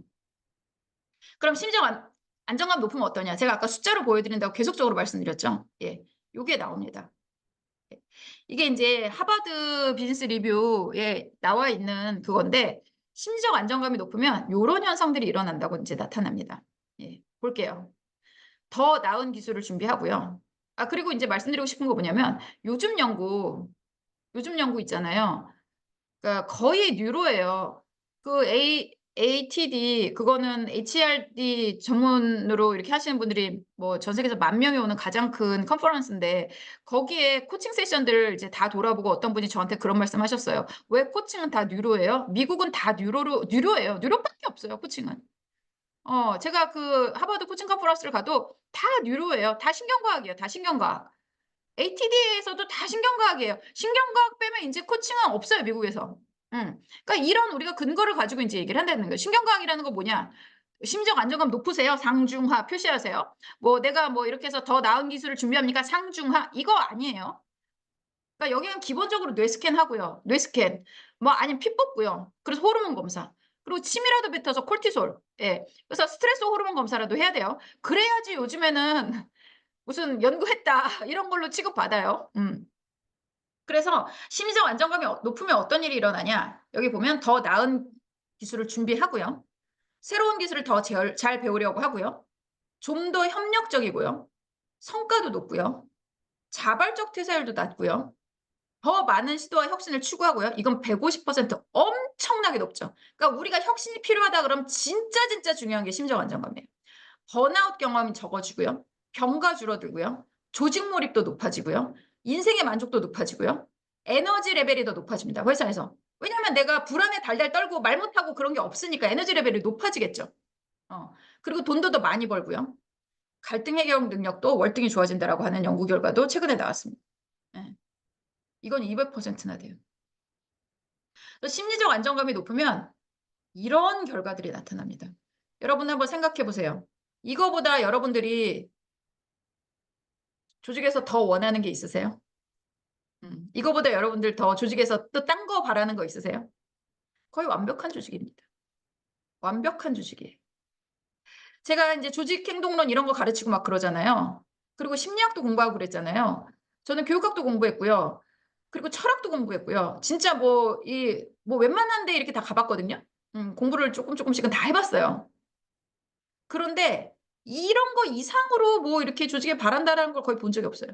끝판왕입니다. 그래서 제가 아까 말씀드린 것처럼 이거는 그냥 앞으로 그냥 불변으로 갈 수도 있어요. 인간이 뭐 10만 년, 100만 년? 뭐 그때 이제 완성이 됐다라고 얘기하죠, 뇌가. 그런 것처럼 그거를 우리가 지금 알아냈을 뿐이에요. 알아냈을 뿐이에요. 원래 인간의 속성을 알아냈을 뿐입니다. 그래서 심지어 안정감 높으면 이렇게 훌륭하게 조직을 만들어갈 수가 있고 이렇게 훌륭하게 여러분들이 살아갈 수가 있게 되는 거예요. 예. 그래서 이런 리더십을 여러분들이 발휘할 수 있는 코치를 리더를 길러내셔야 되고 이런 시스템을 만들어야 된다. 이렇게 여러분들이 리더십을 발휘를 하시고 또 사람들한테 또 무언가를 이제 주실 수 있어야 된다. 이렇게 말씀드립니다. 그러면 이제 심리적 안정감이 이제 높은 것가 중요한 건 알겠어요. 그럼 이게 어떻게 현실에서 구현이 될까요? 라고 이제 저한테 물으신다라고 하면 예, 심리적 안정감이 어떻게 협업으로 이어지는지 말씀드릴게요. 제가 아까 말씀드렸죠. 그 지금 이 시절에 있어서 가장 중요한 게 뭐라고 생각하냐? 예, 제가 아까 말씀드린 것처럼 예, 협업을 하는 거다. 음. 왜냐면 옛날에는 천재 하나가 뭐 10만 명 먹여 살리고 뭐 이런 얘기 있었어요. 근데 지금은요, 구글이나 그 뭐 애플 같은 데 가면 전 세계 천재들 다 모아놨거든요. 근데 그 사람들 어떻게 해요? 협업해야 돼요. 협업해야 돼요. 그러니까 제가 조금 또 뭐 이렇게 아는 척을 좀 하자면 그 미국에서 제가 석사 박사를 하고 이제 우리나라에서 뭐 교수 생활도 좀 하고 그랬잖아요. 근데 우리나라가 맨날 그 학문 지수 막 떨어진다고 그거 갖고 되게 막 뭐라 그래요. 막 그 되게 뭐라 그런단 말이야. 그 인제 우리나라 대학 랭킹 왜 이렇게 낮냐 그러면은 교수들의 연구 업적이 너무 사실은 그 좋은 학교에 비해서 형편없는 경우들이 되게 많고 재정 상황도 안 좋고 그리고 재정 상황은 곧 연구 결과예요. 재정 상황은 곧 연구 결과예요. 제가 코칭 연구로 하버드 의대에서 돈 받아 가지고 했다 그랬잖아요. 돈 받아 가지고 그 연구비를 하버드 의대에서 다 지원을 해 줬어요. 그때 10,000불 받았거든요. 15년 전에 10,000불. 그러니까 15년 전에 10,000불이면 지금 뭐 한 2-3만 불인 거죠. 그러면 한 4천만 원, 3-4천만 원 받은 거예요. 박사과정 학생한테 내가 무슨 연구 결과가 어딨어요, 박사과정 학생이. 근데도 그 돈을 줘요. 하버드가 60조를 돌려요, 1년에. 그러니까 더 연구 결과가 나올 수밖에 없는 거예요. 근데 재정 상태도 안 좋고. 그러고 보면 미국에서는요, 교수급이 되잖아요. 그럼 교수들끼리 연구해요. 그래서 제가 대학원 갈 때 "너가 앞으로 교수 되고 싶으면 웬만하면 주립대 가면 좋겠다." 이런 얘기 되게 많이 하거든요. 그러니까 주립대들은 이제 뚝뚝 떨어져 있으니까 대학원생들 데리고 교수님들이 연구를 되게 많이 하세요. 박사과정 연구를. 그러니까 연구 업적이 쌓이는 거죠. 근데 이 사립대들은 좀 몰려 있어요. 특히 인제 동부에 있는 사립대들이 이제 많이 몰려 있죠. 여기는 어떠냐? 교수들끼리 연구해요. 그래서 내가 우리 교수님이랑 연결하면 내가 최소한 교수가 돼야지 우리 교수님이랑 협업해 가지고 같이 아티클 쓸 수가 있어요. 그렇거든요. 그래서 제가 교수가 되려면 연구업적 많아야 되니까 그러면 주립대 가라 이제 이렇게 얘기를 많이 해요. 그래서 협업이 그렇게 중요하다라는 거예요. 교수들도 교수들끼리 협업을 해야지 그다음 단계 교수들끼리 협업을 해서 나온 그 연구 결과하고 박사도 아니야. 박사 과정에 있는 애들하고 교수가 써 가지고 거기서 연구 결과가 뭐 얼마나 혁신적인 게 나오겠어요. 미안한 얘기지만 돈도 없는데. 돈도 막 몇십억씩 몇백억씩 때려주는 것도 아닌데. 그래서 협업이 너무 중요하다는 거예요. 아무리 똑똑해도 협업해요. 아인슈타인도 옛날에 협업했어요. 협업했어요. 협업이 너무 중요해요. 아무리 자기가 잘났어도. 그래서 이걸 안다는 거죠. 그래서 이 실리콘밸리에 있는 회사들은 협업하게 하려고 별별 걸 다 하죠. 별별 걸 다 하죠. 그래서 그러면 이게 협업으로 어떻게까지 이어질 수 있냐라고 이야기를 하면 이제 이렇게 얘기를 합니다. 첫 번째, 밑에 깔려 있는 건 심적 안정감. 이건 계속적으로 있어야 된다는 거예요. 심적 안정감이 계속 깔려 있어야 된다. 이거 보면 저한테 MI 수업 들으신 분들, MI 공부하시는 분들, 그러니까 그 모티베이셔널 인터뷰, 동기 면담, 이거 공부하시는 분들 요 비슷한 그래프 보셨을 거예요. 그 밑에가 뭐예요? 관계 형성이에요. 이게 가장 기본이고 끝까지 가요. 조직도 똑같아요. 심적 안정감, 사람들끼리 마음 편안한 거, 이게 맨 밑에 있고 이게 제일 중요해요. 이게 끝까지 가야 돼요. 이게 심적 안정감이고 그 다음이 목적 의식이에요. 내가 뭘 해야겠다. 우리가 뭘 해야겠다. 이게 고치가 그 위에 된다라는 거죠. 우리도 MI에서 밑에 관계 형성 있고 그런 다음에 가치 탐색이에요. 이게 왜 중요한지. 그런 다음에 으쌰으쌰 활력 불어넣기예요. 그러고 MI에서는 동기 일으키기예요. 예. 그런 다음에 실행 계획. 여긴 협업. 이렇게 나와요. MI도 제가 아까 말씀드린 칼로저스 그 계통이라고 말씀드렸죠. 예, 모티베이셔널 인터뷰 그것도 칼로저스의 철학을 베이스로 해서 만든 코칭 대화법이고요. 심적 안정감도 똑같아요. 인간이 원래 이런 거예요. 인간이 원래. 그래서 밑에 마음 편안함이 있어야 돼. 사람들하고 같이 일하는 데 있어서 뭘 하든 간에 마음이 편해야 돼. 마음이 편해야 돼. 그러니까 대인관계가 어렵지가 않아야 돼. 이게 바닥에 깔려 있어야 돼요. 그 다음에 뭘 할 거야? 그런 다음에 으쌰으쌰. 그런 다음에 실행. 이게 돼요. 그래서 생산적인 협업을 하려면 밑에 심적 안정감이 깔려 있어야 된다. 그래서 이게 되게 유명한 실험이 이제 있는데 그 아까 그 최고의 팀의 비결인가 뭐 그 책에 그 머릿말에 나와 있는 실험이고 되게 또 유명한 실험이 있어요. 그 마시멜로랑 스파게티 면으로 마시멜로 해갖고 탑쌓기 이거를 했단 말이에요. 그래서 그 실험을 했는데 세 그룹이 이제 했어요. 하나는 유치원생, 그리고 하나는 MBA, 그러니까 여러분들 그 일반 그 조직원들 같은 사람들, 그리고 이제 로스쿨 사람들 이제 이렇게 세 팀이 했어요. 그렇게 해서 이거를 1m를 쌓아 올리는 과제를 줬습니다. 누가 제일 먼저 했을까요? 사실 이것보다 더 중요한 게 뭐냐면 누가 제일 늦게 쌓았을까예요. 이게 되게 유명한 실험인 이유가 있겠죠. 우리가 일반적으로 생각하는 거랑 다르겠죠. 누가 제일 늦게 썼을까? 유치원생이 아니라는 거예요. 유치원생이 아니라는 거예요. 그럼 누굴까? MBA 학생들이 제일 시간이 오래 걸렸어요. 1m 쌓는데. 이게 잘 안 되거든요. 저도 이제 실제로 많이 했었어요. 근데 왜 그게 안 되냐? 이 MBA 학생들은 뭐냐면 이제 그 로스쿨 그러니까 한 팀은 이제 로스쿨 사람들이니까 논리적으로 이렇게 반박하고 막 이런 게 좀 돼. 그리고 거기서 막 그 자기 의견을 막 세게 얘기하고 이런 게 훈련이 돼 있는 사람들이에요. 기본적으로. 그렇잖아요. 그 로스쿨 다닌 사람들은 이게 있어야 될 거 아니에요. 기본적으로 치고 나가는 게 있어야 될 거 아니에요. 이제 그러니까 거기서 이제 제일 먼저 쌓았고요. 그런 다음에 이제 유치원생. 유치원생들은 뭐냐면 이거를 뭘 하는 데 있어서 남 눈치를 안 본다는 거야. 야, 이거 해봐. 그럼 야, 이거 이렇게 됐잖아. 그럼 이렇게 한번 해봐. 그러면서 자기가 하는 말에 거침이 없다는 거죠. 그리고 일단 해본다는 거예요. 일단 해본다는 거예요. 그러다 보니까 MBA 학생들보다 더 빨리 쌓았다는 거죠. 근데 MBA 학생들은 뭐냐면 내가 이렇게 했는데 안 되면 어떡하지? 내가 이렇게 해갖고 만약에 이게 실패가 되면은 제가 나를 바보라고 생각하지 않을까? 이런 것들을 생각해서 말을 못하고 어버버버 하다가 유치원생보다 늦게 했다는 거예요. 이런 것들이 조직에서 일어날 수 있다는 거죠. 유치원생만 못한 조직이 이제 일어날 수 있는 거죠. MBA 들어가기 얼마나 힘든데요. 다 똑똑하고 다 한 공부하는 사람들이에요. 그런 사람들이 들어가가지고 이거를 하나 하는데 같이 하는데 협업을 그렇게 못한다는 거죠.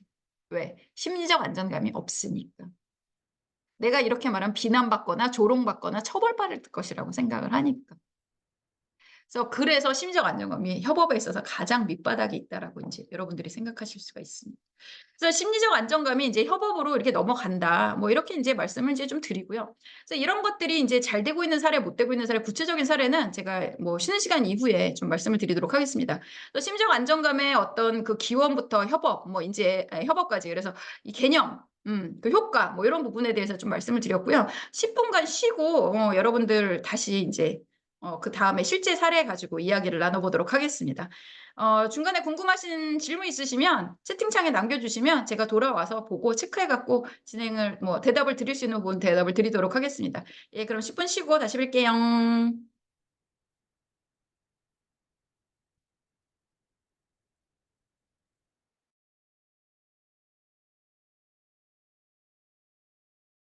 저희 심리적 안정감 높이는 방법에 대해서는 이제 요 후반부에 간단하게 설명을 좀 드릴 거예요. 좀 간단하게 설명을 좀 드릴 거고, 근데 이제 개인적으로 하는 거하고도 조금 좀 할 수 있는 부분들이 있거든요. 맥락이 좀 닿아 있기 때문에 그 부분에 대해서 좀 참고하시면 좋을 것 같고, 근데 리더를 바꿀 수는 없고 조직원 입장에서 스스로 심리적 안정감을 도모할 수 있는 방법. 근데 이 리더가 어떤 리더냐도 사실은 되게 중요하거든요.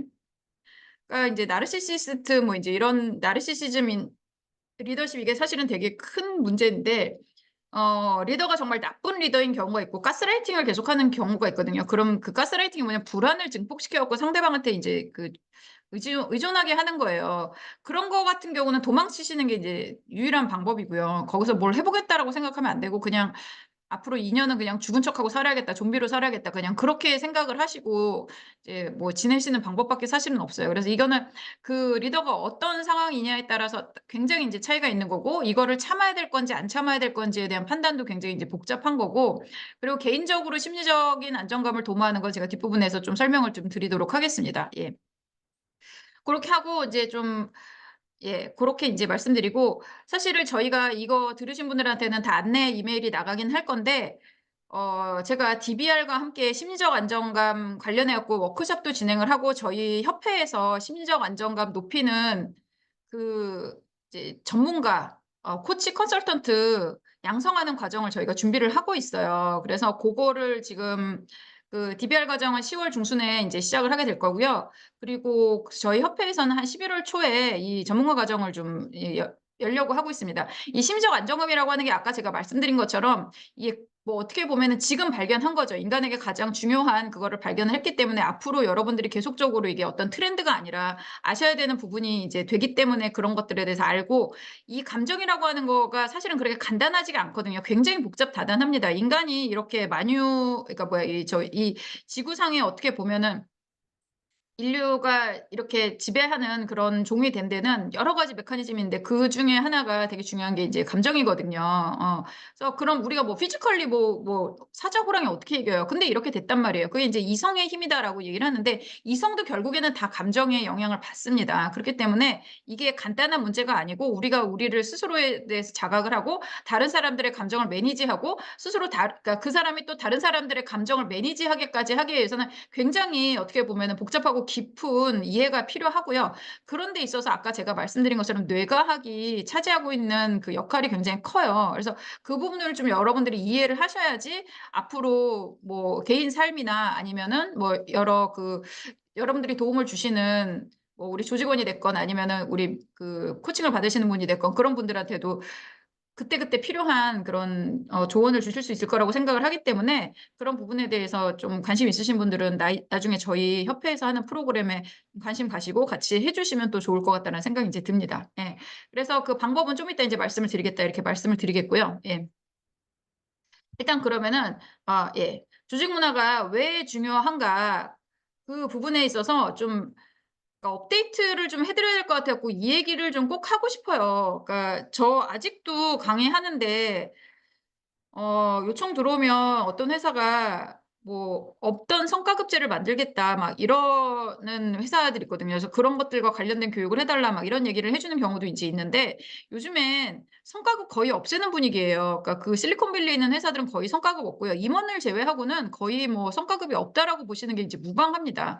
그래서 성과급이, 왜냐면 사람들끼리 비교도 되게 많이 되고 불안을 굉장히 많이 어떻게 보면은 이제 일으키게 되거든요. '내가 월급 깎이면 어떡하지? 쟤랑 비교해서 평가받았는데 내가 그거보다 낮아지면 어떡하지?' 그래서 그런 사람들의 팀웍에 이 사람들의 성과를 이제 차등적으로 보상하는 성과 차등 보상제가 사실은 심리적 안정감에 되게 안 좋아요. 엄청 안 좋거든요. 엄청 안 좋아요. 그렇기 때문에 이런 것들은 거의 없애는 추세예요. 없애는 추세이기 때문에 근데 인제 그분들이 하고 싶어 하는 이유를 보면 옛날에 G에서 이걸 엄청 했거든요. 근데 인제 지금 그 공부를 G 공부를 열심히 하신 분들이 이제 사장님, 임원이 되시니까 옛날에 그걸 갖고 와서 회사 전체 기조로 갖고 가려고 하시는 분들이 막 있는 거예요. 그래서 그게 너무 안타까워 갖고 제가 이 이야기를 좀 하고 싶고요. 이 조직 문화에 G가 끼친 폐해에 대해서 좀 말씀을 좀 드리고 싶어요.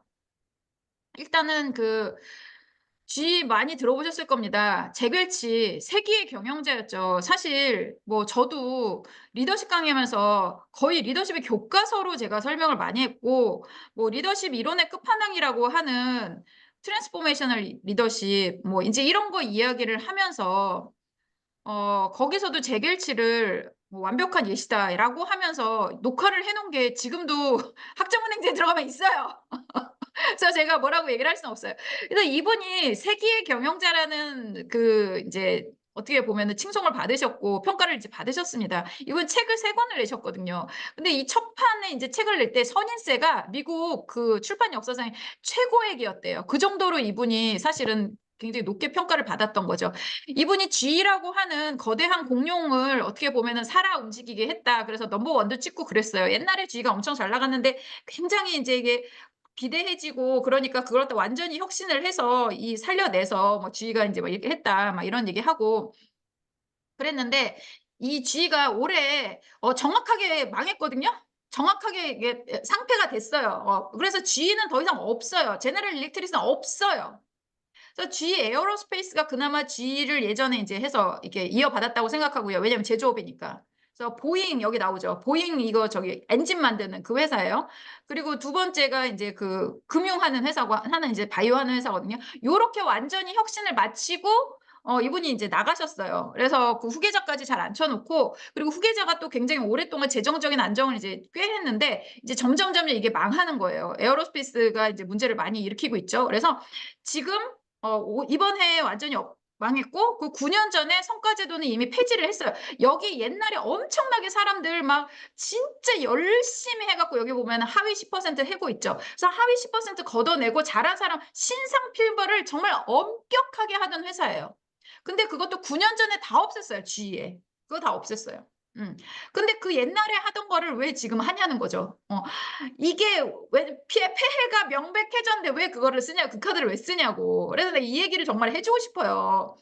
근데 이게 워낙 이제 그때 공부를 많이들 하시던 때이기 때문에 그런데 왜 그러면은 GE가 망했다라고 하냐. 이게 조직 문화 심리적 안정감하고 무슨 상관이냐. 이 얘기를 좀 얘기를 하고 싶다는 거죠. 여기에 보면 하위 10% 해고했습니다. 이거 되게 유명한 거였거든요. 그래서 우리나라에서도 그 저성과자들 뭐 2년 연속하면 뭐 하고 3번 하면 뭐 해고할 수 있고 막 이제 이렇게도 했었고 옛날에 어떤 대통령이 나와서 그거 하라고 공직사에서 그거 하겠다라고 얘기를 한 적도 있어요. 다 이거 옛날에 지가 했던 거 그냥 카피해 갖고 하는 거거든요. 그러니까 그거 참모들이 그렇게 하라고 얘기를 했겠죠. 참모들도 이때 공부 열심히 한 사람들이에요. 근데 그게 결국에 어떤 영향을 미쳤냐? 심리적 안정감을 박살을 냈어요. 박살을 낸 거예요. 내가 언제 잘릴지 모르잖아요. 그러니까 그 심리적 안정감이 높을 수가 없어요. 10%가 그럼 나가. 그럼 그다음에 10%가 또 새로 생겨야 되잖아. 그런 식으로 해서 계속 언젠가는 내가 10%가 될 수가 있어요. 그럼 심리적 안정감이라는 게 생길 수가 있어요? 내가 이 회사에 충성하고 싶겠어요? 일 잘하는 사람들이 여기 남아 있고 싶겠어요? 그러면서 실리콘밸리의 이런 조직 문화를 굉장히 중요하게 생각하고 인재를 중요하게 생각하고 심리적 안정감을 중요하게 생각하고 이런 회사들이 막 생기고 있단 말이에요. 다 거기로 빠져나갔지. 일 잘하는 사람들은. 다 거기로 빠져나갔죠. 그러니까 나중에 그러니까 한마디로 말해 가지고 인제 어디 갈 데 없는 사람들만 이제 남게 된 거죠. 이제 그런 상태가 이제 된 거예요. 그러니까 그리고 심리적 안정은 굉장히 낮죠. 그리고 이 사람이 많이 했던 게 뭐냐면 아웃소싱과 이 분사예요.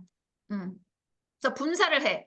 그래서 인제 비행기를 하나 만든다. 보잉을 만들잖아요. 이게 보잉 그 안에를 만드는 게 인제 이제 뭐 G니까 전체를 다 만들지는 않습니다만 그 엔진 쪽을 이제 만드는 게 는 이제 그런데 그 보잉이 한때는 정말 믿음의 대명사였죠. 믿음의 대명사였는데 어, 여기 최근에 비행기가 3대가 떨어져 갖고 그 안에 있는 승객이 거의 다 죽은 사건이 3개가 이랬는데 그게 다 보잉에서 나온 똑같은 모델이었어요. 그러니까 그거는 완전히 기체가 완전히 잘못된 거죠. 설계가 잘못됐고 뭐가 잘못됐건. 그게 이제 그런 문제가 이제 나오고요. 지금 우주 정거장에 보잉이 이제 그 보잉이 아니 G 에어로스페이스에서 쏜 우주선이 거기서 고장 나갖고 거기에 사람이 들어있거든요. 근데 그게 지금 못 오고 있어요. 그 안에 사람이 있는데 유인 우주선이 갔는데 그 우주 정거장에 있단 말이에요. 근데 이게 고장이 나서 거기에 박혀 있어. 돌아와야 되는데 한국으로 아니, 저기 지구로 돌아야 되는데 그 못 빼. 원격으로 안 된대. 사람이 가갖고 그걸 갖다가 소프트웨어를 만져야 된대요. 아니, 거길 어떻게 가? 근데 그 도킹하는 데가 하나밖에 없대요. 어떻게 그러면 사람이 가고 해야 되는데 이걸 또 도킹할 데가 없는데 어떡하냐고. 이게 그래서 진짜 공사가 엄청나게 큰 거예요. 그래서 이거 G가 해결을 못 해요. 그래서 이번에 이제 스페이스X가 우리가 그러면 거기 사람이라도 데리고 오겠다. 그러면서 지금 막 그거를 근데 되게 시간이 오래 걸린대요. 뭐몇 년이 걸릴 수 있대. 그거를 그래서 스페이스X가 구원하겠다고 나섰어. 그러니까 지금 이 G가 얼마나 안 좋은 상황인지 알겠죠. 얼마 전에는 비행기 날아가다가 문짝이 떨어졌어요. 이게 그 보니까 볼트 2개가 나사가 빠진 거예요. 진짜. 진짜 나사가 2개가 빠져가지고 이게 문짝이 하늘에 날아가다가 이제 그 빠졌다니까? 날아갔다니까 어떻게 이런 일이 있냐는 거죠. 비행기가. 이런 일이 일어나고 있어요. 근데 그거를 이제 원인을 어디서 찾냐? 여기에 이제 양심 선언을 합니다. 여기서 일한 엔지니어들이. 이거를 또 일을 갖다가 제가 아까 말씀드린 거 아웃소싱하고 이제 이런 걸 했다라 그랬잖아요. 일을 중요한 일하고 안 중요한 일을 이제 나눠요. 저는 옛날에 이분이 이제 우리나라 KBS인가 어딘가서 대담을 하면서 조동선 교수님이랑 이렇게 하는 것처럼 해고 나온 그 프로그램에서 이제 들은 얘기가 정확하게 기억이 나요. 우리 집 뒷마당을 누군가에게 앞마당으로 하게 하자. 그러니까 우리한테 중요한 일이 아닌데 이걸 갖다 누군가한테 그 사람한테 메인 일을 맡기면 그 사람이 되게 즐겁게 잘할 거라는 거예요. 그러니까 이건 뭐냐? 우리 회사에서 중요한 일하고 안 중요한 일을 다 자른 거예요. 나눈 거야. 그래서 어떤 거는 그냥 아웃소싱하고 어떤 건 하도급 주고 어떤 거는 분사시켜 갖고 니네끼리 이제 해. 이런 식으로 하는 게 되게 이제 우리나라에서도 유행이었어요. 그게 이제 유행이었단 말이에요. 그런 얘기는 뭐냐? 우리 회사에서 내가 이제 G가 내 회사라고 생각했는데 내가 어느 날 내가 G 청소부였는데 청소 무슨 G 뭐 청소 뭐 지휘 미화 이렇게 내가 분사가 된 거야. 그럼 이 회사는 더 이상 내 회사가 아닌 거예요. 그렇게 되면 그 노트, 이거 뭐 볼트 채우고 이런 일은 정말 저 밑에 일이었을 거라는 거죠. 정말 일용직이 이 회사가 어떤 회사인지도 모르는 사람이 갖고 그거 했을 거라는 거죠. 그러니까 볼트 2개 빼먹는 거는 일도 아닌 거죠. 이게 진짜 내 회사고 내 제품이라고 생각하면 어떻게 그렇게 하냐고. 이걸 한 사람, 이걸 감수한 사람 다 마찬가지였을 거라는 거죠. 그러면 이런 정말 비극적인 사례가 오는 거예요. 회사가 망하고. 이런 상황에서 계속 그래서 옛날에 그랬거든요. Is going, I'm going. Is not going, I'm not going. 그게 이제 이 회사의 그 뭐 캐치프레이즈였어요. 근데 지금은 뭐예요? Is going, I'm not going 이렇게 됐어. 그래서 지금 보잉 엄청나게 그렇고 이번에 대한항공에서 뭐 몇 개 이제 그 발주를 했단 말이에요. 비행기를 발주를 했는데 다그 에어버스 유럽에 하는 거 거기다가 100% 이제 발주를 했어요. 뭐 보잉은 이제 에어로스페이스도 얼마 안 남아서 까딱까딱 한 거죠. 한마디로 말해가지고. 뭐 엄청난 혁신을 통해서 이 사람들이 이제 해야 된다. 그러니까 이게 뭐냐면 그때는 혁신이라고 했는데 이게 심리적 안정감을 완전히 짓밟아 버렸다는 거죠. 어. 그래서 그때 다른 거 뭐 프로세스 혁신이나 이런 걸로 해갖고 어느 정도 성과를 보는 건 있었을 거예요. 분명히 있었을 거예요. 그러니까 이제 그 결과가 나오니까 뭐 세계가 열광을 했죠. 그런데 이 사람이 가장 강조한 거는 심리적 안정감이라. 사람들의 마음을 신경 안 썼다는 거지. 엔지니어 출신이잖아요. 어. 그래서 리엔지니어링이란 말을 썼잖아요. 근데 사람은 기계가 아니죠. 그래서 이렇게 이제 망한 사례가 이제 있습니다. 그러면 망한 사례가 이제 있으면 또 흥한 사례도 우리가 얘기를 해줘야죠. 흥한 사례를 좀 이야기를 해보도록 하겠습니다. 그래서 비즈니스 사례 이제 심리적 안정감 이렇게 해갖고 이제 얘기를 흥한 사례를 얘기를 해볼게요. 네, 제가 아까 말씀드렸죠. 네. 조직문학의 금수저 구글. 그래서 제가 아까 말씀드린 것처럼 2년 동안 열심히 연구했어요. 그래서 그 5가지 그 핵심 요소를 이제 이야기를 합니다. 그래서 이제 첫 번째가 이야기를 하는 게 고성과 팀에 어떤 특성이 이제 있냐라고 이야기를 하면 첫 번째 이제 신뢰성. 그러니까 서로에 대해서 이제 믿는 거죠. 그래서 제 시간에 일을 처리하고 우수성을 위해서 구글의 높은 기준을 충족한다. 그러니까 이거 인제 그 신뢰를 얘기를 할 때 두 가지 신뢰를 얘기하거든요. 인간적 신뢰와 전문적 신뢰. 그러니까 그 뭐야 뭐 그러니까 인간적 신뢰는 뭐냐면, 그러니까 이거를 이제 누가 이렇게 되게 재밌게 표현을 하더라고요. 밥은 같이 먹지만 일은 같이 하고 싶지 않은 사람이 있는가 하면, 일은 같이 하지만 밥은 같이 먹고 싶지 않은 사람이 이제 있다는 거죠. 이건 한 개씩만 있는 거죠. 근데 일도 같이 하고 싶고 밥도 같이 먹고 싶어. 그러면 두 가지 신뢰가 다 있는 거예요. 인제 이게 신뢰성이라는 거죠. 그래서 우리 모두는 열심히 하고 다 능력 있고 이런 사람들이라고 하는 신뢰를 이제 가지고 있는 거예요. 이게 사실은 그 내가 다른 사람 나에게도 신뢰를 가져야 되고 다른 사람한테도 가져야 되고, 그런데 완벽한 사람 없거든요. 이 완벽하라고 하는 얘기가 아니에요. 완벽하라고 하는 얘기가 아니라 우리는 그 정도의 우수성은 있어. 그러니까 우리가 해내야 될 만큼의 이런 것들에 대한 우수성은 있어. 내가 못 가지고 있으면 누군가 갖고 있어. 우리 조직은 그런 조직이야. 이 없으면 잇몸으로라도 뭐를 할 수 있어라고 믿는 것이 그게 신뢰성이라는 거죠. 그런 것들이 있다라는 거죠. 그래서 모두 다 열심히 해. 농땡이 치는 놈 없어. 이게 신뢰성이라는 거예요. 그래서 이런 것들, 그리고 지금은 못해도 나중에 잘 될 수 있어. 이런 것들이 신뢰성이에요. 그래서 이거를 갖다가 사람들끼리 서로 이제 신뢰성을 가지고 있다라는 거죠. 신뢰성을 가지고 있고요. 두 번째는 구조 및 명확성. 팀원들은 자신의 어떤 구조에서 일을 하고 있으며 기여해야 할 책임이 무엇인지 알고 있다. OKR도 제가 이거 뭐 한때 많이 했었거든요. 뭐 내년에도 해야 되나? 하여튼간 그 OKR 이제 제가 많이 하는데, 이게 이제 구조 및 명확성이에요. 우리가 전체적으로 가야 될 방향은 어느 쪽이고 우리 부서가 해야 될 일은 뭐고 그 안에서 내가 뭐를 해야 되고 그리고 내가 어떻게 기여를 해야 되냐, 이거에 대해서 정확하게 알고 있다는 거죠. 그냥 열심히 잘하는 게 아니라 내가 뭘 해야 되고 이번 분기에는 뭐를 달성을 해야 되는지 알아야 된다는 거죠. 그리고 이걸 이 사람들은 OKR을 자기가 가지고 있는 오브젝티브 앤 키 리절트죠. 이 오브젝트는 큰 목표예요. 2-3년 안에 이루어야 되는 큰 목표. 오브젝티브는 이번 분기나 뭐 이제 이거는 업에 따라 좀 다르긴 하지만 이번 분기 정도에 이제 해내야 될 그 한 서너 가지 핵심 결과예요. 이 핵심 결과가 이루어지면 결국엔 이 오브젝티브가 이루어진다라는 거에 대한 이런, 그러니까 단기 목표죠. 한마디로 말해 쉽게 말해서 단기 목표예요. 징검다리 목표인 거죠. 그래서 요거를 또 다 공개를 해요. 그래서 나는 이런 거 하고 싶고 쟤는 저런 거 하고 싶구나. 아, 인제 이렇게 하면 나중에 우리가 협업을 할 수도 있겠구나. 내가 가서 도와줄 수도 있겠구나. 이런 것들이 명확하게 드러난다라는 거죠. 그래서 이 구조 및 명확성이 이 심리적 그러니까 이 신뢰성하고 이 구조적 명확성이 인제 있을 때 심적 안정감이 이제 있다라고 얘기를 하는 거고, 그런 것들이 인제 고성과 팀을 이제 만들어 낸다라고 이야기를 하는 거고요. 그리고 세 번째가 의미입니다. 음.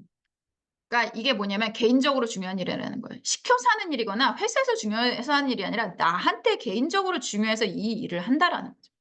이 일을 한다는 거죠. 근데 뭐 뒤에 뭐 간단하게 오늘은 그 방법론은 오늘은 아마 다 다루지 못할 거예요. 오늘 개념이라든가 이런 것들을 좀 설명을 좀 많이 해 드리는 게 좋을 것 같아서 오늘은 그거 하고, 어차피 이거 제가 아까 말씀드렸잖아요. 저희 협회에서 하면 40시간, 60시간짜리 프로그램 될 거예요. 이거 간단한 내용 아닙니다. 예. 그래서 나중에 더 공부하고 싶으신 분들은 이렇게 같이 해 주시면 되겠고요. 그래서 의미가 인제 있다라고 하는데 요즘에는 비전 얘기를 옛날만큼 많이 안 해요. 왜냐하면 불확실성이 너무 높아졌어요. 불확실성이 너무 높아져 가지고 예상대로 안 되는 것들이 되게 많은 거죠, 한마디로 말해서. 그렇기 때문에 이 그 목표를 이루기가 어려우면서 갑자기 엄청나게 많이 나온 얘기가 이 의미감이라는 얘기예요, 의미. 예. 이게 나한테 어떤 의미가 있냐. 제가 주로 이제 팀장 이상급 리더십 강의를 하는데 가끔가다 그 신입사원들 강의를 할 때가 있어요.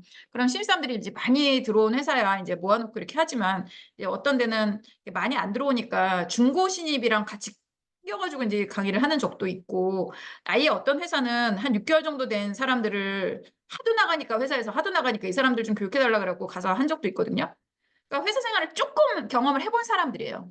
그런 사람들한테 물어봅니다. "당신 하는 일 의미 있는 일 하고 있냐?" 그러면 정말 다 짠 것처럼 다 얘기를 해요. 할 말 뭐지? 할 말은 많지만 할 만 하지 않겠어. 할 말 한 막 이런 거, 그리고 뭐 다 삽질하고 있고 다 뻘짓하고 있고 막 다 그렇다고 얘기를 해요. 그럼 제가 물어봅니다. "여러분들한테 의미 있는 일이라는 게 정의가 되어 있냐."고. 여러분들이 하는 일이 다 쓰잘데기 없는 일이라고 얘기를 하고 다 삽질이라고 얘기를 하는데, 그러면 너한테 개인적으로 의미 있는 일은 정의가 되어 있냐고. 의미는 어떤 일은 의미 있는 일이라고 정해져 있는 게 아니에요. 의미는 내 주관적인 거예요. 가치 같은 거예요. 내 주관적인 거예요. 내 거예요. 그거를 느껴야지 그게 의미 있는 일이지, 이거를 누가 의미를, 이거는 의미 있는 일, 이건 의미 없는 일, 아까 쥐가 그런 짓을 한 거잖아요. 아까 쥐가. 그런 게 정해져 있지 않다라는 거죠. 정말 내가 이 볼트너트 조이는 일을 하더라도 내가 이거를 잘 해야지, 뭐 우리 그 이걸 타고 가는 승객들이 안전하게 뭐 여행지까지 가고 뭐 부모님도 만나러 가고 신혼여행도 가고 그러겠구나라고 생각을 하면 굉장히 의미 있는 일이에요. 제가 예전에 정말 붕괴했던 일이 있고 이게 되게 많이 하는 예시가 있는데, 그 우리 급식하시는 여사님들이 계시잖아요. 그걸 갖다 여성 어떤 국회의원이 그렇게 얘기를 한 거예요. 그 사람들 리플레이서블 하고 그런데 왜 이렇게 그 사람들 돈 많이 주냐, 임금 깎자, 이 얘기를 하는 거예요. 그래서 내가 그 얘기를 듣고 완전 기절초풍했잖아요. 왜냐? 왜 급식하는 그 여사님들이 왜 의미 없고 그렇게 잡일이라고 얘기를 하냐고. 그것도 같은 여성이. 나는 왜냐면 우리 딸이 급식을 하기 때문에 내가 이 일을 할 수가 있었던 거예요. 아니면 내가 아침부터 도시락 2개 싸고 막 1개 싸고 막 이거를 해야 되는 거야. 새벽에 일어나고 음식도 못하는 내가. 그럼 어떻게 하냐고. 그럼 내가 이런 커리어를 가지고 올 수가 없었어요. 근데 그게 왜 의미가 없는 일이에요? 그건 여성 해방이에요. 나 같은 사람들한테 진짜 신적인 존재들인 거예요. 이게 근데 잡일이라고 생각하면 잡일이고 대단한 일이라고 생각하면 대단한 일이에요. 야, 내가 이거를 그 급식을 해주니까 김현정이 나가갖고 저기 가갖고 리더들 뭐 해가지고 임원들 가르치기도 하는구나 하면 의미가 있는 일이고, 아니라고 생각하면은 진짜 잡일인 거죠. 똑같아요. 똑같아요. 어떤 일을 하더라도. 의사가 하는 일이 생명 살린 대단한 일이라고 생각하면 정말 의미 있는 일이고요. 맨날 남의 피고름이나 짜고 자빠졌네, 여드름이나 짜고 있네, 그럼 진짜 의미 없는 일. 그러니까 이게 뭐냐면 의미라고 하는 건 되게 주관적인 거라는 거예요. 근데 구글은 이런 개인의 의미를 되게 중요하게 생각해. 그래서 입사할 때부터 이게 있는지 물어봐. 어. 그리고 이거를 구현하고 있는지 계속 물어봐. 그래서 여기 구글에서 물어보면 80%의 사람이 자기가 인류 발전과 세계 평화에 기여하고 있다고. 인류 발전, 기술 발전. 세계 평화는 아니고. 기술 발전과 인류 발전에 기여하고 있다라고 생각한대요, 80%가. 그러니까 구글이 금수저라고 얘기를 하는 거예요. 그러니까 그리고 이런 분위기 계속적으로 만들고, 그리고 하는 일이 중요하다고 생각하고 변화를 만드냐. 아, 이 얘기가 그 얘기다. 이건 개인적인 게 의미고요. 임팩트는 우리가 같이 함으로 해서, 예, 같이 함으로 해서 우리가 사회적으로 이제 임팩트를 미치고 있냐. 그런 비율이 80%라는 거죠. 우리가 사회적 임팩트가 있다. 그렇잖아요. 저는 진짜 그렇거든요. 아, 구글이 없었으면 오늘 어떡하지? 요즘에 어떡하지? 그러니까 이번에도 저희 이제 그 유튜브 이제 찍는 팀이 있는데, 거기에 뭐 그 관련된 PD랑 등등 해갖고 하면 7, 8명 되는 것 같아요. 그 사람들이 이번에 대본을 올린데 이거 구글 닥에다 올렸어요. 그럼 들어가서 자기 것만 다 이렇게 채우면 나중에 이제 하나가 완성이 되는 거예요. 근데 이거를 마이크로소프트도 이걸 구현을 못 하거든요. 근데 구글이 이걸 구현을 해. 그래서 엄청나게 시간과 이런 것들을 하는 거예요. 이걸 안 그러면 내가 다 해가지고, 그 전에 마이크로소프트 엑셀 시트 왔을 때는 이거 해갖고 하면은 그거 사람들이 그거 하나씩 올리잖아요. 그 뭐 카톡이 됐던 이메일로 됐던 이거 하잖아요. 음. 이게 환경 오염의 주범인 거 아시죠, 여러분? 예. 이게 다 서버에 올라가면 그 서버에 그거를 저장하고 있기 위해서 엄청나게 이 또 에어컨을 틀어야 되고 막 이 에어컨이 기후 변화를 가지고 오고 지금 그래요. 그래서 일회용 물병 쓰는 것보다 옛날 이메일 안 지우는 게 더 환경을 해친다고 이야기를 하잖아요. 그러니까 이렇게 해갖고 우리가 어떻게 보면은 그 서버를 아낄 수 있게끔 해주는 이런 것도 엄청난 임팩트인 거죠. 이런 기술을 만드는 것도. 그러니까 이런 것들 우리가 생각을 해보자는 거죠. 그래서 리더들도 자기들이 하는 일이 다 의미가 있어요. 그리고 그걸 갖다가 사람들한테 알려줘야 돼. 선배로서 알려줘야 되는 거죠. 그러니까 거기에 이제 개중 뭐 한 10% 정도는 아예 그런 거를 알고 들어온 애들이 있어요. 근데 보통 사람들은 별로 없다는 거죠. 이걸 알려줘야 되는 게 리더고, 이런 것들을 알게끔 해줘야 되는 게, 그런 것들을 리더들이 알게끔 하고 아랫사람들한테 내리게끔 도와주는 게 코치라고 저는 생각합니다. 예. 그래서 그게 임팩트가 중요하다고 얘기를 하고요. 그리고 5번째가 심리적 안전. 계속 얘기를 하는 거죠. 팀의 안정과 심리적 안전을 유지할 때 학습, 생산성, 협업, 혁신 향상시킨다. 앞에서 제가 다 말했던 거죠. 그래서 이게 정말 되게 중요하다. 이렇게 이제 얘기를 하고 있어요. 그래서 조직문화 금수저, 심리적 안정감 이렇게 한다는 거죠. 그래서 이걸 하기 위해서 어떤 어떤 그 제도들을 하나 이런 것도 좀 설명을 좀 드리도록 할게요. 제도로서 이 사람들이 이 조직문화 금수저라고 하지만 우리가 그렇거든요. 그러니까 이를테면 제가 이제 뭐 개인적인 예를 좀 들자면 저희 딸은 얘는 그 뭐 되게 똑똑한 부모 밑에 태어나서 경제적인 어려움 하나도 없이 그 굉장히 좋은 교육을 이렇게 했단 말이에요. 그렇게 하는 게 그 경제적이고 이런 그 집안의 서포트 이것만 사실은 이 아이의 지금의 어떤 뭐 성공이라면 성공, 성장이라면 성장 이거를 다 만들었냐? 아니거든요.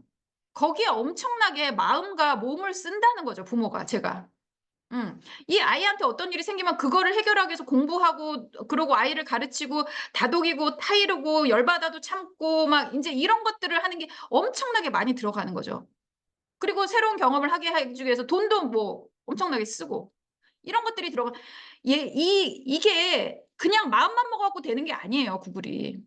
그래서 이 사람들이 하는 것 중에 되게 유명한 게 있지. 20% 룰. 그게 원래는 이런 얘기하면 이건 IT 회사나 뭐 그 뭐 그런 데서나 하는 거죠라고 얘기를 하면 미국에서 전통적인 혁신 기업이 3M이에요. 3M. 예. 미네소타 매뉴팩처링 앤 마이닝. 그래서 여러분 예, 스카스테이프 만든 그 회사 3미터 아니고 3M. 그 회사가 이제 미네소타 회사거든요. 미네소타에서 공부했잖아요. 이 3M 회사 이 회사가 가장 혁신 기업이에요.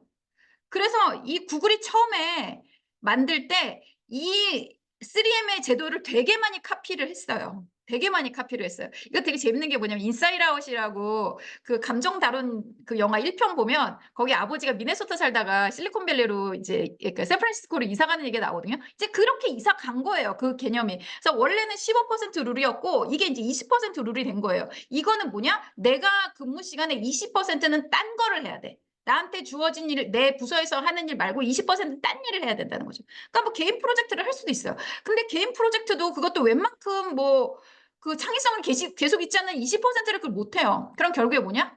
딴 사람이랑 협업을 해야 되는 거예요. 그래서 옆에 부서 가서 니네 뭐 해? 너 뭐 해? 너 뭐 하니? 야, 우리 이거 같이 한번 해줘. 아니면 니네 하는 일에 나 껴줘. 이런 식으로 해야지 뭐가 이게 나오는 거예요. 그러니까 협업을 할 수 있게끔 그렇게 제도적으로 못을 박아놓고 20%를 했는데 그거가 무슨 사업 결과를 맺었어. 그럼 20% 그거 했던 거를 갖다가 본업을 한 걸로 다 치고 까. 그러고 또 20%를 또 해야 돼. 그럼 40%를 해야 되는 거예요. 이것도 보통 일 아닌 거예요. 이것도 보통 일이에요. 그렇게 해서 사람들을 협업을 하게 한다는 거죠. 그리고 남 일에 관심을 갖게 하는 거고 다른 분야에 대한 지식을 쌓게끔 하는 거죠. 그랬을 때 혁신이 나온다라는 거예요. 그래서 이거 진짜 철저하게 모니터링하고 있고요. 그리고 여기서 뭐 이제 그 유튜브 같은 데 보면 거기 옛날에 일했던 사람들 나오는데 뭐 여기서 성과급 같은 거 준다 막 이제 이렇게 얘기를 하는데 성과급은 개인 성과급 없어요. 여기 전체 보상이에요. 거의 다 전체 보상이고 이제 그렇게 하는데 이 사람들이 이제 잘 나오면 뭐 크루즈 여행 같은 걸 같이 한대요. 그럼 크루즈를 태워요. 배에다 태워. 잘했다고. 회사 사람들을 다. 그러면은 몇 박 며칠 동안 그 배 안에 갇혀가지고 같이 밥 먹고 같이 자고 같이 술 마시고 같이 놀아야 돼. 아까 말했죠. 심정 안정감. 속해 있고 연결되어 있다고. 그게 안 생길 수가 없어요. 안 생길 수가 없어요. 그게 단순히 보상제도인 것처럼 얘기를 하는 사람이 되게 많은데 보상을 주더라도 이런 목적성을 가지고 한다는 거죠. 그래서 우리나라도 옛날에 그거 했어요. 회식이 그거예요, 회식. 대신 우리나라는 우리 현지에서 매일매일 나눠서 그걸 대여섯 시간씩 한 거죠. 이거 태우지 않고, 크루즈 태우지 않고, 거의 크루즈 태운 것처럼 이제 한 거죠. 그래서 우리나라가 말도 안 되는 한강 이적을 이제 이룬 거죠. 전 세계적으로 기록이 없는 그런 어떤, 뭐랄까, 어떤 성장을 이뤄낼 수가 있었던 거죠. 그게 이 사람들이 하는 노력이에요. 그리고 심정 안정감 높이게 하는 방법, 이런 것들, 케이스 스터디 나오잖아요. 옛날에 다 우리가 70년대, 80년대, 90년대 때 하던 거예요. 새마을 운동하면서 하던 거. 옷 똑같이 맞춰 입기. 회사 이름 옆에다가 자기 이름 새겨주기. 그리고 회식. 그런 거. 폭음폭식. 이런 거 계속 나와요. 실리콘밸리에서. 우리가 왜 성장했는지를 실리콘밸리가 지금 알려주고 있어요. 우리가 촌스럽다고 생각하는 거, 그게 우리가 성장했던 그 동력이라는 거죠. 옛날에 그렇게 해서 회사 다닐 때, 성과급제도 없을 때, 그럴 때 우리 막 성장할 때, 그럴 때는 그냥 진짜 가족 같은 회사였어요. 회사에서 다 그냥 진짜 가족이지. 저 옛날에 생각해보면 그렇거든요. 자고 있으면 아버지가 술 마시다가 막 그 회사 사람들 우르르 데리고 와요. 그럼 막 거기서 또 술 마시죠. 그러고 가면서 자는 애를 굳이 깨워. 그러면서 용돈 주고 가. 어. 그리고 옛날에 뭐 변변한 집도 없는데 뭐 맨날 집들이 해. 맨날 또 와갖고 또 놀다가. 그리고 저 인제 뭐 일요일 날 아버지 이렇게 나가 갖고 일할 때 아버지 회사 가 가지고 그럼 막 거기에 미스 뭐 이렇게 부르는 분들 많잖아요. 그런 사람들이 막 나 데리고 나가 갖고 동네에서 이렇게 구경시켜 주고 그랬었다는 거죠. 그게 바로 심리적 안정감이 높았기 때문에 그때 우리가 그런 성과를 낼 수가 있었던 거예요. 그래서 심리적 안정감을 우리가 그러니까 제가 아까 개념적으로 어렵다라고 이야기를 했는데 방법은 다 비슷했고요. 옛날에 이런 심리적 안정감이 있었던 적이 있었어요, 우리나라가. 근데 그런 것들이 약간 촌스럽고 후진 것처럼 해 가지고 돼야 되는데 이제 그런 것들을 어떻게 보면은 이제 새롭게 태어나야 되는 거고 요즘에 뭐 회식 이런 거 어렵잖아요. 그러니까 우리가 이런 것들을 옛날에 술 먹고 다 했었던 건데 이제 맨정신에 하려니까 이제 실리콘밸리 사례를 갖다 배워야 되는 거예요. 원조는 우린데 원조는 우린데 이제 이거 배워야 되는 겁니다. 그래서 이 심리적 안정감 요렇게 인제 비즈니스 사례 인제 말씀을 드리겠고요. 제가 일반적으로 강의할 때는 이 앞에 사례는 잘 안 해요. 얘는 금수저라고 아까 제가 말씀드렸잖아요. 처음부터 좋았으니까, 처음부터 좋았으니까. 처음부터 좋았으니까, 처음부터 창업주도가 엄청나게 생각했으니까. 근데 인제 안 좋았다 좋아진 사례가 있거든요. G랑 옛날에 MS랑 되게 비슷했어요. 둘 다 인제 넘버 원이고 뭐 하나는 뭐 이런 그 IT 쪽에서 넘버 원이고 하나는 제조업에서 넘버 원이고 진짜 막 쌍두마차였단 말이에요. 그리고 여기도 옛날에 손가락급제 막 엄청나게 하고 막 그랬는데 그렇게 하고 나서 인제 했는데 마이크로소프트가 한동안 되게 정책이었어요. 뭐 제대로 되는 게 없었어. 여기서 아직까지 마이크로 여기 MS에서 나오는 익스플로러를 쓰시는 분 계십니까? 없잖아요. 그래서 옛날에 그 MS 오피스 만들고서는 혁신 제품이 없었어요. 뭐 이거저거 되게 트라이는 많이 했어. 근데 뭐 하나 되는 게 없었어.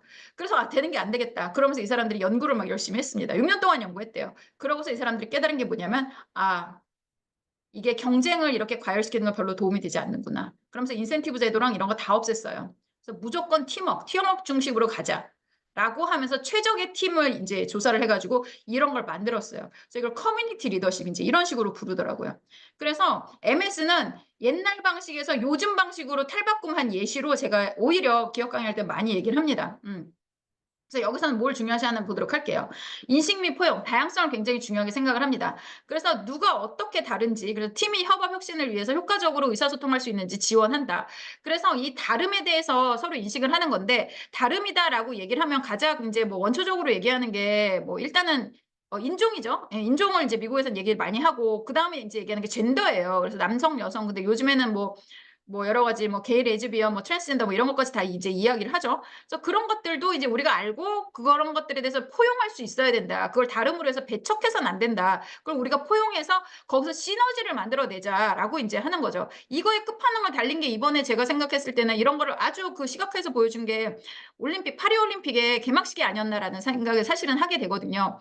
그래서 거기에서 굉장히 뭐 사람들이 뭐 신성모독이다. 이 나라 카톨릭 국가예요. 근데 뭐 최후의 만찬 누가 봐도 최후의 만찬인데 그 나중에 아니라고 발뺌을 하는데 그걸 갖고 뭐 거기다 뭐 중간에 트랜스젠더를 앉혀 갖고 어쩌고 막 해서 난리가 났었죠. 뭐 그래서 뭐 갑자기 미국에서는 블러 처리하고 막 이제 이런 식으로 했는데 이런 뭐라 그래야 되나 이 창의력의 이런 것들을 검열 없이 저렇게 전 세계에 내보낼 수 있는 저 정도의 배짱 저 정도의 포용 의식이 인제 요구가 되는 것인가 약간 이제 이런 생각이 이제 들더라고요. 그래서 이런 인식과 포용이 계속적으로 우리가 포용하는 그 범위를 넓혀가고 있어요. 그래서 지금은 인제 저희 아이가 이제 미국에 학교를 다니는데 뭐 인종 이런 건 당연한 거고요. 그런 건 너무나 당연한 거고 심지어 이제 학습 장애라든가 정신적 질환이라든가 인제 이런 것들까지 다 어떻게 보면은 이런 인식과 포용에 있어서 다름의 종류로 인제 집어넣습니다. 음. 그래서 굉장히 인제 좋은 집 애들이 인제 뭐 좋은 집안에서 태어나서 좋은 학교를 다니는 애들도 보면 뭐 한 개씩 다 있어. 뭐 ADHD, 아스퍼거스 신드롬 뭐 저기 뭐 강박증, 뭐 우울증, 뭐 조울증 뭐 이런 거 한 개씩 무슨 액세서리처럼 이렇게 다 막 이렇게 다 이렇게 달고 다니더라고요. 인제 이런 것들에 대해서 이제는 그런 사람 뽑지 마가 아니라 그런 사람 데리고 어떻게 일할 것이냐. 지금 20%가 그렇다라고 얘기를 하거든요. 요즘 어린 친구들 같은 경우는 환경도 너무 안 좋아지고 그래서 이런 어떤 학습 장애라든가 이런 것들이 되게 많이 나온다라고 이야기를 합니다. 그래서 그런 것들까지 인제 포용하고 이제 맞춰서 일을 해야 되는 그런 것들이 된다라는 거죠. 일 못하면 나가가 아니라는 거죠. 네가 잘할 수 있는 일을 찾아주겠다. 인제 이렇게 가야 되는 거죠. 음.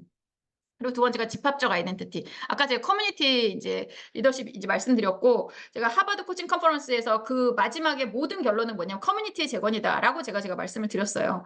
그러니까 커뮤니티가 너무 중요한 거예요. 집합적 아이덴티티. 왜 사람들이 야구장에 가냐는 거죠. 20대 30 대가 왜? 집합적 아이덴티티를 느끼고 싶으니까. 나 같은 팀이니까. 그래서 천만 단중이 이제 됐는데 거기서 20대, 30대가 차지하는 비중이 엄청나다는 거죠. 그리고 요즘 젊은 친구들 과잠 뭐 이렇게 해가지고 학교 이런 거 되게 많이 입고 다니잖아요. 이게 어딘가에 내가 소속되고 싶은 거예요. 그래서 집합적 아이덴티티를 이제 느끼게 해줘야 된다는 거죠. 그래서 우리 회사 사람들은 우리는 하나야. 뭐 얘네들은 3, 4년에 한 번씩 회사 바꾸긴 합니다. 그렇긴 하지만 있는 동안은 우리끼리는 그래도 집합적 아이덴티티라는 거죠. 소속감을 키우고 팀원들이 하나의 단위로 함께 일을 할 수 있도록 지원을 한다. 이제 이렇게 얘기를 하는 거죠. 그래서 집합적 아이, 우리는 무슨 인이야? 막 옛날에 했던 거 그런 거를 느끼게 한다는 거죠. 그리고 심적 안정감 하면 이제 사람들이 마음만 편하면 단가 이렇게 생각을 하는데 절대 그렇지 않아요. 우리는 비즈니스 집단이거든요. 비즈니스 집단. 그리고 인간 마찬가지예요. 목적성이 있어야 됩니다. 내가 왜 사는지를 알아야 되는 거예요. 내가 달성해야 되는 목적이 있어야 된다는 거죠. 그래서 팀이 목표 달성에 집중하고 만족하고 일치하도록 한다. 근데 이 목표는 어떤 거여야 돼요? 적당히 해서 될 거가 되면 안 돼요. 굉장히 수준이 높아야 된다는 거죠. 그래서 이거 도덕적으로 수준이 높다라고 이야기를 하기도 하고, 아니면 양적 질적으로 굉장히 이제 어려운 거이기도 하고. 그래서 그런 것들을 향해서 우리가 나아간다. 라고 할 때 그런 목적성이 있을 때 사람들이 심리적 안정감을 느끼게 되고 이거에 이제 어떤 결과가 나오고 성과가 나오고 팀워크가 높아진다라고 이야기를 하는 겁니다. 그래서 목적이 이제 굉장히 중요하다라고 이야기를 해요. 지금 요즘에 저속노화, 가속노화 되게 유행이잖아요. 그 한 번쯤은 다 어디서 들어오셨을 거예요. 그래서 WHO에서 그 저속노화를 하기 위해서 4M을 얘기를 하거든요. 근데 그 첫 번째가 뭐냐? What matters예요. 삶의 목적성이 있어야지 천천히 늙는데. 삶의 목적성이 없으면 빨리 늙는데요. 조직도 마찬가지예요. 목적성이 있어야 돼요. 내가 뭘 하기 위해서 태어났는지 그것을 추구하는 게 진짜 중요하다. 그래서 이렇게 바뀌고 나서 MS가 다시 한번 넘버원을 찍었습니다. 뭐로? 챗GPT로. 엄청난 성과를 낸 거죠. 그러니까 이런 것들이 성공한 거예요. 결국엔 이렇게 팀워크의 변화가 MS의 그 옛날의 영광을 다시 보여줬죠. 지금 뭐 제미나이니 뭐니 해도 못 쫓아가잖아. 챗GPT를요. 이렇게 하는 그 목적성이 있어서 결국 그 달성했다라는 거죠. 그러니까 그 목적성을 이루기 위한 건설적 긴장감도 있어야 된다. 혁신을 위한 창조적인 힘의 역할을 수행을 할 수 있어야 되는 거죠. 그래서 이 목표가 웬만큼 해서 될 게 아니라 야 옛날에 우리 MS 하면 이 정도 했었어야지. 그 건설적 긴장감이 있어야 되는 거죠. 그래서 그러니까 그 안 늙으려면 여러분들 퍼지면 안 됩니다. 내가 몇 살이 됐건 나는 이런 걸 할 거야. 나는 뭐 이런 거를 하다가 뭐 이렇게 해서 이렇게 이룰 거야. 이런 게 몇 살이든 필요하다라고 생각을 해요. 그게 70살이든 80살이든 90살이든 100살이든. 그래서 그런 것들을 이루기 위한 긴장감이 있을 때 사람들은 덜 늙게 되고요. 그래서 왜 사장님들 되게 막 짱짱하던 사장님들 은퇴하시고 나면 1년 만에 훅 늙는 경우가 되게 많거든요. 이 건설적 긴장감이 사라져서. 이런 것들이 필요합니다. 예. 그래서 이런 것들이 이제 있어야 되고, 그 다음에 신뢰 및 취약성. 팀 내에서 대인관계 위험 감수 및 혁신을 장려한다. 이제 이렇게 말씀드려요. 그래서 그 안에서 아까 이제 신뢰, 이제 앞에 그 구글 사례에서 말씀드린 그런 신뢰가 있어야 되고요. 그리고 여기 나오는 거. 그리고 에이미 에드먼드슨 교수나 모든 사람이 이 심리적 안정감을 얘기할 때 말하는 개념이 취약성이에요. 어떻게 보면 여기서 가장 핵심 키워드고 우리나라 사람들한테 가장 어떻게 보면 낯선 개념이 취약성인 것 같아요.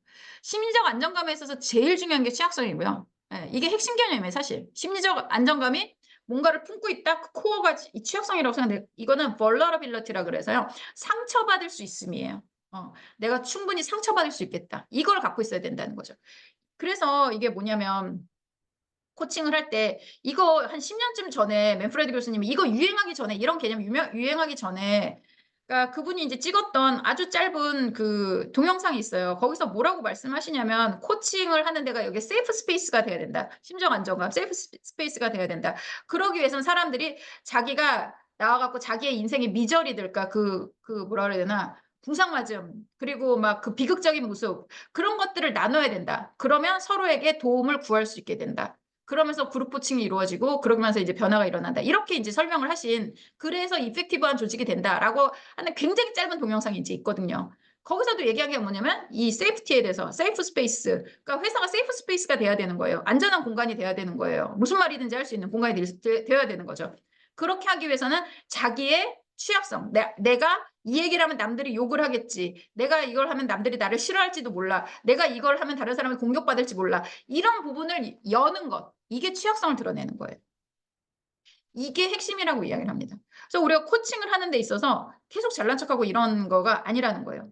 그래서 제가 하나의 예시를 좀 알려드리도록, 하나 얘기하고 싶은 게 있어요. 예전에 제가 임원들 그룹 코칭을 할 때였어요. 그러니까 근데 역사적으로 제일 더웠던 해가 2018년이거든요. 2018년이었어요.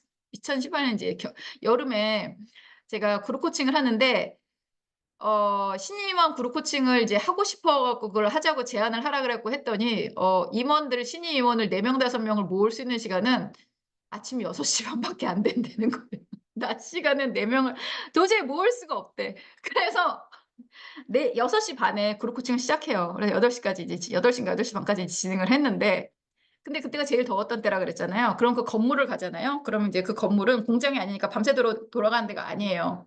그럼 밤새도록 뜨거워져 있던 그 건물을 아침에 우리가 가면서 에어컨을 켜요. 그럼 2시간 동안 그 미친 듯이 그 더운 거기에 에어컨이 정 미친 듯이 나오는 거죠. 그걸 갖다가 제가 다 맞으면서 일주일에 2번씩 그렇게 해서 한 달을 하니까 목이고 뭐고 다 나간 거예요. 한마디로 말해서. 다 고장이 난 거죠. 그런데 이걸 가야 되잖아요. 그 6시 반까지 가려면 제가 4시에 일어나야 되거든요. 저 늦잠꾸러기인데.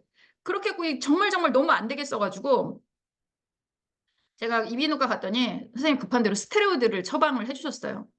스테로이드를 처방을 받았는데 스테로이드가 스트레스 호르몬을 엄청나게 만들거든요.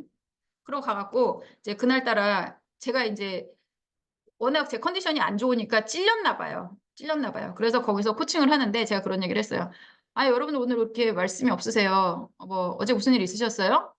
회식하셨나요? 내가 이 얘기를 3단 콤보를 한 거예요. 이거 절대 하면 안 되는 말이거든요. 비웃는 얘기죠. 푸시하는 얘기죠. 이런 거 코칭하면서 절대 하면 안 돼요. 그러니까 물론 이렇게 하시는 코치님들도 많이 계실 것 같은데 이제 그 원래 하면 안 되는 말이에요. 원래 하면 안 되는 말인데 그걸 3단 콤보로 한 거예요. 그러고 와서 너무너무 찝찝한 거예요. 진짜 너무너무 괴로웠어요. 그래서 다음에 그 코칭 턴까지 정말 너무너무 괴로워서 모든 수업에 가서 다 이 얘기를 했는데 제가 가서 들어가서 이제 세션 시작하자마자 제가 그 얘기를 했어요. 제가 지난번에 이런 얘기를 했다. 근데 정말 제가 코치로서 하지 말아야 될 얘기를 했다. 그래서 너무너무 죄송하다. 제가 지난 2주가 너무 많은 반성을 했다. 괴로웠다. 이 얘기를 했어요. 근데 거기에 한 그 임원분께서 그렇게 얘기하시는 거예요. 저한테. 코치님, 코치님이 어떻게 말씀하셨는지 저 정확하게 기억해요. 근데 저는 그게 전혀 문제가 된다고 생각하지 않았어요. 저는 그거보다 100배 센 얘기를 하루에도 몇 번씩을 하는데 그거에 대해서 그렇게 그걸 갖다 마음에 담아두실 때 너무 놀랬어요. 이 얘기를 하시는 거예요. 그러면서 하시는 말씀이 근데 코치님 고마워요. 여기 와서 코칭하신다고 하시는 분들, 강의하시는 분들, 자기들은 완벽하게 한다고 생각하고 우리는 정말 다 무슨 이런 거 전혀 못하는 사람들, 뭐 전응아 취급까지 하면서 그러면서 막 하고 가시는 분들 되게 많고 자기들 완벽한 것처럼 하는데 그런 거 자기가 엄청나게 반감을 많이 느낀대요. 느꼈대요. 근데 여기서 이렇게 사과하시는 모습을 보니까 진짜 코치님의 말은 다 진정성이 있다라는 생각이 들어서 진짜 여태까지 코치님이 했던 얘기는 내가 다 해봐야겠다, 실행을 해야겠다라는 생각이 들어요. 너무 감사해요. 정확하게 이렇게 말씀하셨어요. 깜짝 놀랐어요. 그래서 이게 내가 취약성을 드러낸 거잖아요. 그래서 아우 그 리더분들은 그렇게 하셔도 상관없어요. 근데 저는 가수잖아요. 일반 사람들이 노래방 가고 삑사리 난다고 그게 문제가 되나요? 근데 저는 가수인데 콘서트장에 올라가고 삑사리가 난 거예요. 이거는 사과할 일이죠. 저한테 굉장히 오점이죠. 아니에요. 그래도 막 이제 막 이렇게 얘기가 된 거예요. 그러면서 서로 되게 위로하고 막 그러면서 굉장히 아름답게 이 코칭이 이제 마무리가 됐었던 기억이 있거든요. 이 취약성을 드러낸다는 게 그거예요. 리더로서 내가 취약한 모습, 그리고 내가 인간적으로 취약한 모습. 제가 맨날 뭐 강의하면서 뭐 옛날에 왕따 2년 당하고 이런 얘기 하거든요. 왜? 그래야지 사람들이 나한테 공감하고 내 얘기를 듣기 시작하거든요. 내가 좀 부족한 모습을 보이고 나도 실수하는 인간이고 내가 부족하고 이제 뭐 나이 들어갖고 뭐 눈도 안 보여 눈도 안 보여 막 이런 걸 해야지 사람들이 나에 대해서 호감을 갖고 내 얘기를 들어야 돼. 이렇게 되는 게 그게 취약성을 드러내는 음. 그래서 남들이 봤을 때 완벽한 인생을 살았던 것 같은 사람들이 사실은 알고 보면은 뭐 어릴 때 학대를 당했었고 뭐 지금 뭐 어떤 괴로움을 겪고 있고 어렸을 때 아들이 죽었고 이런 이야기들을 하면서 서로에 대해서 어떻게 보면 안쓰러운 마음을 가지면서 이렇게 되는 거. 그렇게 했을 때 서로 도움을 요청하고 구할 수 있는 그런 환경이 되는 거. 그게 이제 심적 안정감이라. 요런 것들이 이제 필요하다라고 말씀을 좀 드리겠습니다. 그래서 전달 물질 이거는 이제 나중에 뭐 DBR 프로그램이나 저희 협회 프로그램 오시면 아주 귀에 못이 박히게 이제 들으실 겁니다. 그럼 심지어 안정감 높이려면 어떻게 해야 되냐? 그러면 이제 세 가지만 제가 좀 간단하게 말씀드리고 오늘은 이제 마무리를 하도록 할게요. 예. 첫 번째는 뭐냐면 비전을 명확히 하라예요. 아까 그 심정 안정감 밑에 있었는데 그 위에 이제 목적의식 고치가 있었어요. 근데 이제 목적의식이라고 이야기를 하는 게 이제 뭐 이게 뭐 다 이렇게 순서대로 되는 건 아니고 이제 왔다 갔다 하는 거죠. 한마디로 말해서 이게 그러니까 비전이 있어야지 사실은 심정 안정감이 있을 수밖에 없거든요. 그러니까 아까 말하는 그 비전 여기서 비전이 명확하라고 하는 거는 아까 여기서 얘기한 의미, 임팩트, 그리고 목적, 이런 것들에 관한 이야기예요. 그런 게 있을 때, 이제 사람들이 뭔가 추구하는 게 있을 때, 사람들이 심리적 안정감이 오히려 높아집니다. 나 아무것도 안 해도 돼. 이럴 때 오히려 심리적 안정감이 낮아져요. 나한테 사람들이 기대하는 게 없어. 그럴 때 심리적 안정감이 더 낮아져요. 그러니까 우리는 이런 걸 해내야 돼. 이거 너무 어려울 건데 어떡하지? 그런데 이걸 하고 나면 이렇게 이렇게 좋아질 거야. 이 비전이 명확한 게 심리적 안정감을 높이는 데 되게 중요합니다. 그래서 아까 개인적으로 심리적 안정감 높이려면 어떡하죠? 여러분이 개인적인 목표가 있어야 돼요. 내가 이걸 해야겠다 하는 게 있어야 되는 거예요. 그래서 저는 이제 신입사원 때 삼성 다닐 때 저희 차장님이 그랬어요. 나는 10년 동안 회사를 진짜 다니는 게 너무 즐거웠다. 근데 김현정이 내 밑으로 들어오면서 내가 아침에 김현정만 생각하면 회사를 가기 싫어. 막 이제 이러면서. 이제 농담 반 진담 반으로 막 사무실에서 저한테 그런 얘기를 하셨거든요. 제가 하도 들이받아갖고 그랬나 봐요. 고분고분하지 않아서 그러고 요즘에 그 MZ의 특성 보면 이제 딱 제 특성이에요, 옛날에. 이제 그렇게 이제 했는데 그 갈등도 많았고요. 뭐 굉장히 어려운 일도 많았어요. 제가 회사 다니면서. 그러니까 회사를 딱 그만두는 순간에 모든 병이 사라지고 살이 3kg가 빠지더라고요. 얼마나 이제 괴로웠었는지. 그래서 근데 제가 그거를 할 수 있었던 건 뭐냐면 저는 제가 하고 싶은 게 되게 명확했어요. 음.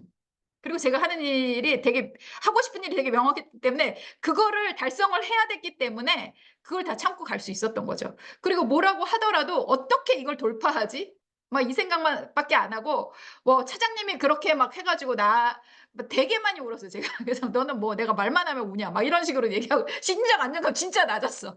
그런데 되게 비전이 명확하니까 그걸 견딜 수가 있는 거예요. 그리고 그 비전에 우리가 합의하는 면들이 있고 그리고 내가 일을 잘하고 결과를 내고 그러니까 나 맨날 한마디로 말해 갖고 찐 빠지고 구박하고 그래도 이제 그 조직이 굴러갈 수가 있었던 거죠. 그러니까 그게 인제 비전이 명확한 게 필요한 거죠. 그분은 아직도 연락해요. 예. 그래서 이제 제 사수였던 그분이. 그러니까 내가 비전이 명확하고 조직의 비전이 명확하면 사실 그런 데에서 일어나는 건 굉장히 창조적 갈등이라고 봐요. 갈등 없는 세상은 없어요. 갈등 없는 세상은 없어요. 근데 그게 창조적 갈등이냐 아니면은 뭐 저기 발전적 갈등이냐 아니면 창조적이거나 발전적 갈등이거나 아니면 파괴적 갈등이냐. 파괴적 갈등은 나쁜 거지만 이 앞에 갈등은 좋은 겁니다. 그리고 부정적 감정을 경계하라. 야, 이래서 우리가 이제 뇌과학을 배워야 되는 거예요. 그러니까 사람은요, 10만 년 전에 이렇게 뇌가 픽스가 됐다라 그러거든요. 아까 그래서 물질이 되게 많이 나왔던 거 잠깐 제가 이렇게 쓱 지나갔었잖아요. 이 물질들에 의해서 굉장히 인간이 생화학적이에요. 생화학적이에요. 그래서 감정이라고 하는 거는 우리 DNA와 나의 경험이 나한테 주는 메시지예요. 메시지예요. 그래서 어떤 감정을 느끼는 건 아무런 죄가 없어요. 감정에는 죄가 없습니다. 이건 내 경험과 내 촉이라고 이야기를 하죠. 내 감이라고 하죠. 이게 내 그 빅데이터처럼 내 뇌에 다 저장이 돼 있고 내 DNA에 인제 그 뭐 진화의 역사를 통해서 인제 저장이 돼 있는 게 있죠. 그게 인제 있어서 그게 나한테 어떤 감정을 불러일으키는 거거든요. 그래서 그거를 우리가 경계를 좀 하는 게 필요해요. 그래서 부정적 감정을 느끼지 말라는 얘기가 아니에요. 인간이 느끼는 감정의 70%는 부정적 감정이에요. 부정적 감정이 있기 때문에 우리가 지금 이 지구상에 남아 있는 거고 기후가 이렇게 이상하고 지금 막 10월이 다 돼 가는데도 이렇게 덥고 막 이렇게 되는 게 사실 이런 것들에 대해서 우리가 두려움을 느끼니까 뭐라도 해야 되지 않겠어 막 이런 걸 하잖아요. 그래서 부정적 감정은 우리가 생존에 굉장히 필요한 겁니다. 그래서 기본적으로 70% 정도 느끼고 있는데 이걸 90% 100%까지 갈게 하지 말자라고 지금 얘기를 하는 거잖아요. 그래서 이 부정적인 감정이 일어나는 그 메커니즘을 알고 우리가 이걸 좀 경계하고 이걸 다스릴 수 있는 그런 것들이 이제 필요하게 됩니다. 그래서 지금 뭐는 심지어 미세먼지까지 우리의 감정에 영향을 미치고 있다라고 이야기를 하고 있어요. 그래서 이거 굉장히 복잡한 문제고 굉장히 연구가 많이 됐어요. 지난 20년 동안 정말 이제 진짜 연구가 많이 됐어요. 연구가 굉장히 많이 나와 있고 이런 거 더 공부하시고 싶은 분들은 저희 협회로 오시라. 그러면 이제 같이 공부하실 수 있다. 이제 이렇게 말씀드립니다. 그래서 그 메커니즘을 알고서 부정적 감정을 이제 경계하고요. 너무 심하면 약도 먹어야 돼요, 여러분. 이게 생째로 버틸 수 있는 게 아니에요. 제가 그런 얘기 하거든요. 제가 50인데 53, 뭐 몇이지? 하여튼 50이 넘었는데 옛날에 이 나이면 죽을 날 기다리던 때였거든요. 근데 제가 이 오밤중까지 여러분들한테 이 난리치면서 얘기하고 있잖아요. 그러니까 우리가 진화한 대로 살고 있지 않아요. 뭔가 역행하고 있다는 거죠. 그럼 something extra를 하고 있는데 something extra가 당연히 필요한 거죠. 그래서 경계하기 위해서 필요하면 약이라도 드시라고 얘기하고요. 더 많은 노력. 그래서 이제 운동도 열심히 해야 되고 이제 이런 것들이 이제 필요합니다. 방법론들 되게 많이 나와 있어요. 이런 것들 저희 수요 특강 계속 들으신 분들은 뭐 예전에 박진영 교수님이 나와서 얘기하셨을 거고 이런 얘기들 계속 나왔습니다. 예. 그리고 리더의 취약성 드러내라. 제가 아까 말씀드린 것처럼 나도 부족한 인간이라는 걸 드러내라는 거죠. 나의 부족한 면을 너무 꽁꽁 싸매고 지내지 마세요. 그게 에너지를 사실은 되게 많이 잡아먹거든요. 사람이 여러 개의 마스크를 쓰고 사는 게 사실은 에너지를 진짜 많이 잡아먹어요. 그래서 성숙이 뭐냐라고 하면 통합이라고 얘기를 하거든요. 인티그리티. 예. 그래서 통합이 되는 거예요. 그게 뭐냐? 말과 생각과 그러니까 신념과 말과 행동이 일치하는 거예요. 그렇게 되면 에너지가 덜 들어가요. 나는 그런 사람이야. 그래서 그렇게 해. 그럼 나를 대한 사람들도 에너지가 덜 들어가요. 왜? 예측 가능하니까. 그런 의미에서 리더의 취약성을 드러내고 자기의 부끄러운 면들도 어떻게 보면 오픈을 하는 게 누군가에게 위로가 될 수 있다. 그리고 누군가의 친밀한 관계를 만들 수 있다. 그리고 누군가가 나한테 도움을 요청할 수 있는 그런 계기가 된다. 물론 당연히 그것 때문에 공격받습니다. 저도 공격 많이 받아요. 그것 때문에. 하지만 그 공격을 받는다고 저는 멈출 생각이 없어요. 왜냐면 그게 주는 우리의 혜택이 훨씬 더 크다는 걸 아니까. 누군가가 그걸 가지고 나를 나쁘게 얘기하고 내 뒷담화를 하고 나에게 상처를 주고 나에게 칼을 꽂는다 하더라도 저는 기꺼이 그 칼을 맞을 거예요. 왜냐하면 제가 저로 사는 게 저는 지금 살아있는 동안 가장 좋기 때문이죠. 부족한 것도 나고요. 예, 잘못한 것도 나예요. 부끄러운 것도 나고요. 다 나예요. 이거를 내가 받아들여야지. 그래야지 여러분들이 심리적 안정감이 생겨요. 그래서 이게 나다, 배째라 이게 아니에요 또. 내가 나잖아요. 내가 나를 존중하듯이 남을 존중할 수 있어야 돼요. 그래야지 남도 나를 존중하죠. 그게 성숙한 사회가 되는 거죠. 내가 나를 잘 알잖아요. 그럼 남도 더 잘 이해할 수 있어요. 그래서 남도 더 극진히 대할 수가 있게 되는 거죠. 예수님, 부처님 다 말씀하셨어요. 내가 싫은 건 남한테 시키지 말아라. 내가 대접받고 싶은 대로 남을 대접하라.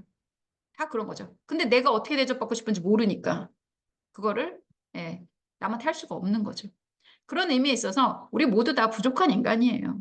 그래서 제가 맨날 얘기를 합니다. 예, 제가 맨날 얘기를 해요. 제가 말한 리더십은요. 부족한 인간들끼리 좀 봐주면서 살자. 도덕적 결함도 있고 뭐 여러 가지 능력적 결함도 있지만 그런 것들 취약성을 좀 드러냄으로 해서 이 심리적 안정감 높이는 그런 조직이 이제 될 수 있다. 뭐 이렇게 이제 말씀드릴게요. 네. 그래서 제가 오늘은 여러분들한테 심리적 안정감 개념에 대해서 좀 말씀드렸고 이게 왜 필요한지에 대해서 말씀드렸고 그 사례 이제 제가 안 좋은 사례, 좋은 사례 그리고 이제 높이는 방법은 요건 살짝만 좀 이야기를 좀 했습니다. 그래서 이런 전체적인 어떤 그 심리적 안정감에 대한 개념 이런 것들 그림 가져가시면 좋을 것 같다는 생각이 이제 들고요. 그리고 이거 조금 더 공부하시고 싶으신 분들은 저희 그 이메일 계속적으로 좀 집중하시고 또 그때 이제 같이 할 수 있는 기회가 있었으면 좋겠습니다. 제가 준비한 건 여기까지요. 오늘의 수요 특강은 여기서 마무리하도록 하겠습니다. 예, 여기서 마무리하고 혹시 질문 있으신 분들은 그 채팅창에 이제 남겨주시면 예, 뭐 제가 한 2분 정도 더 있다가 아예 없으면 그냥 그때 빠이빠이 하고 나가고요. 있으면 대답해 드릴게요. 예.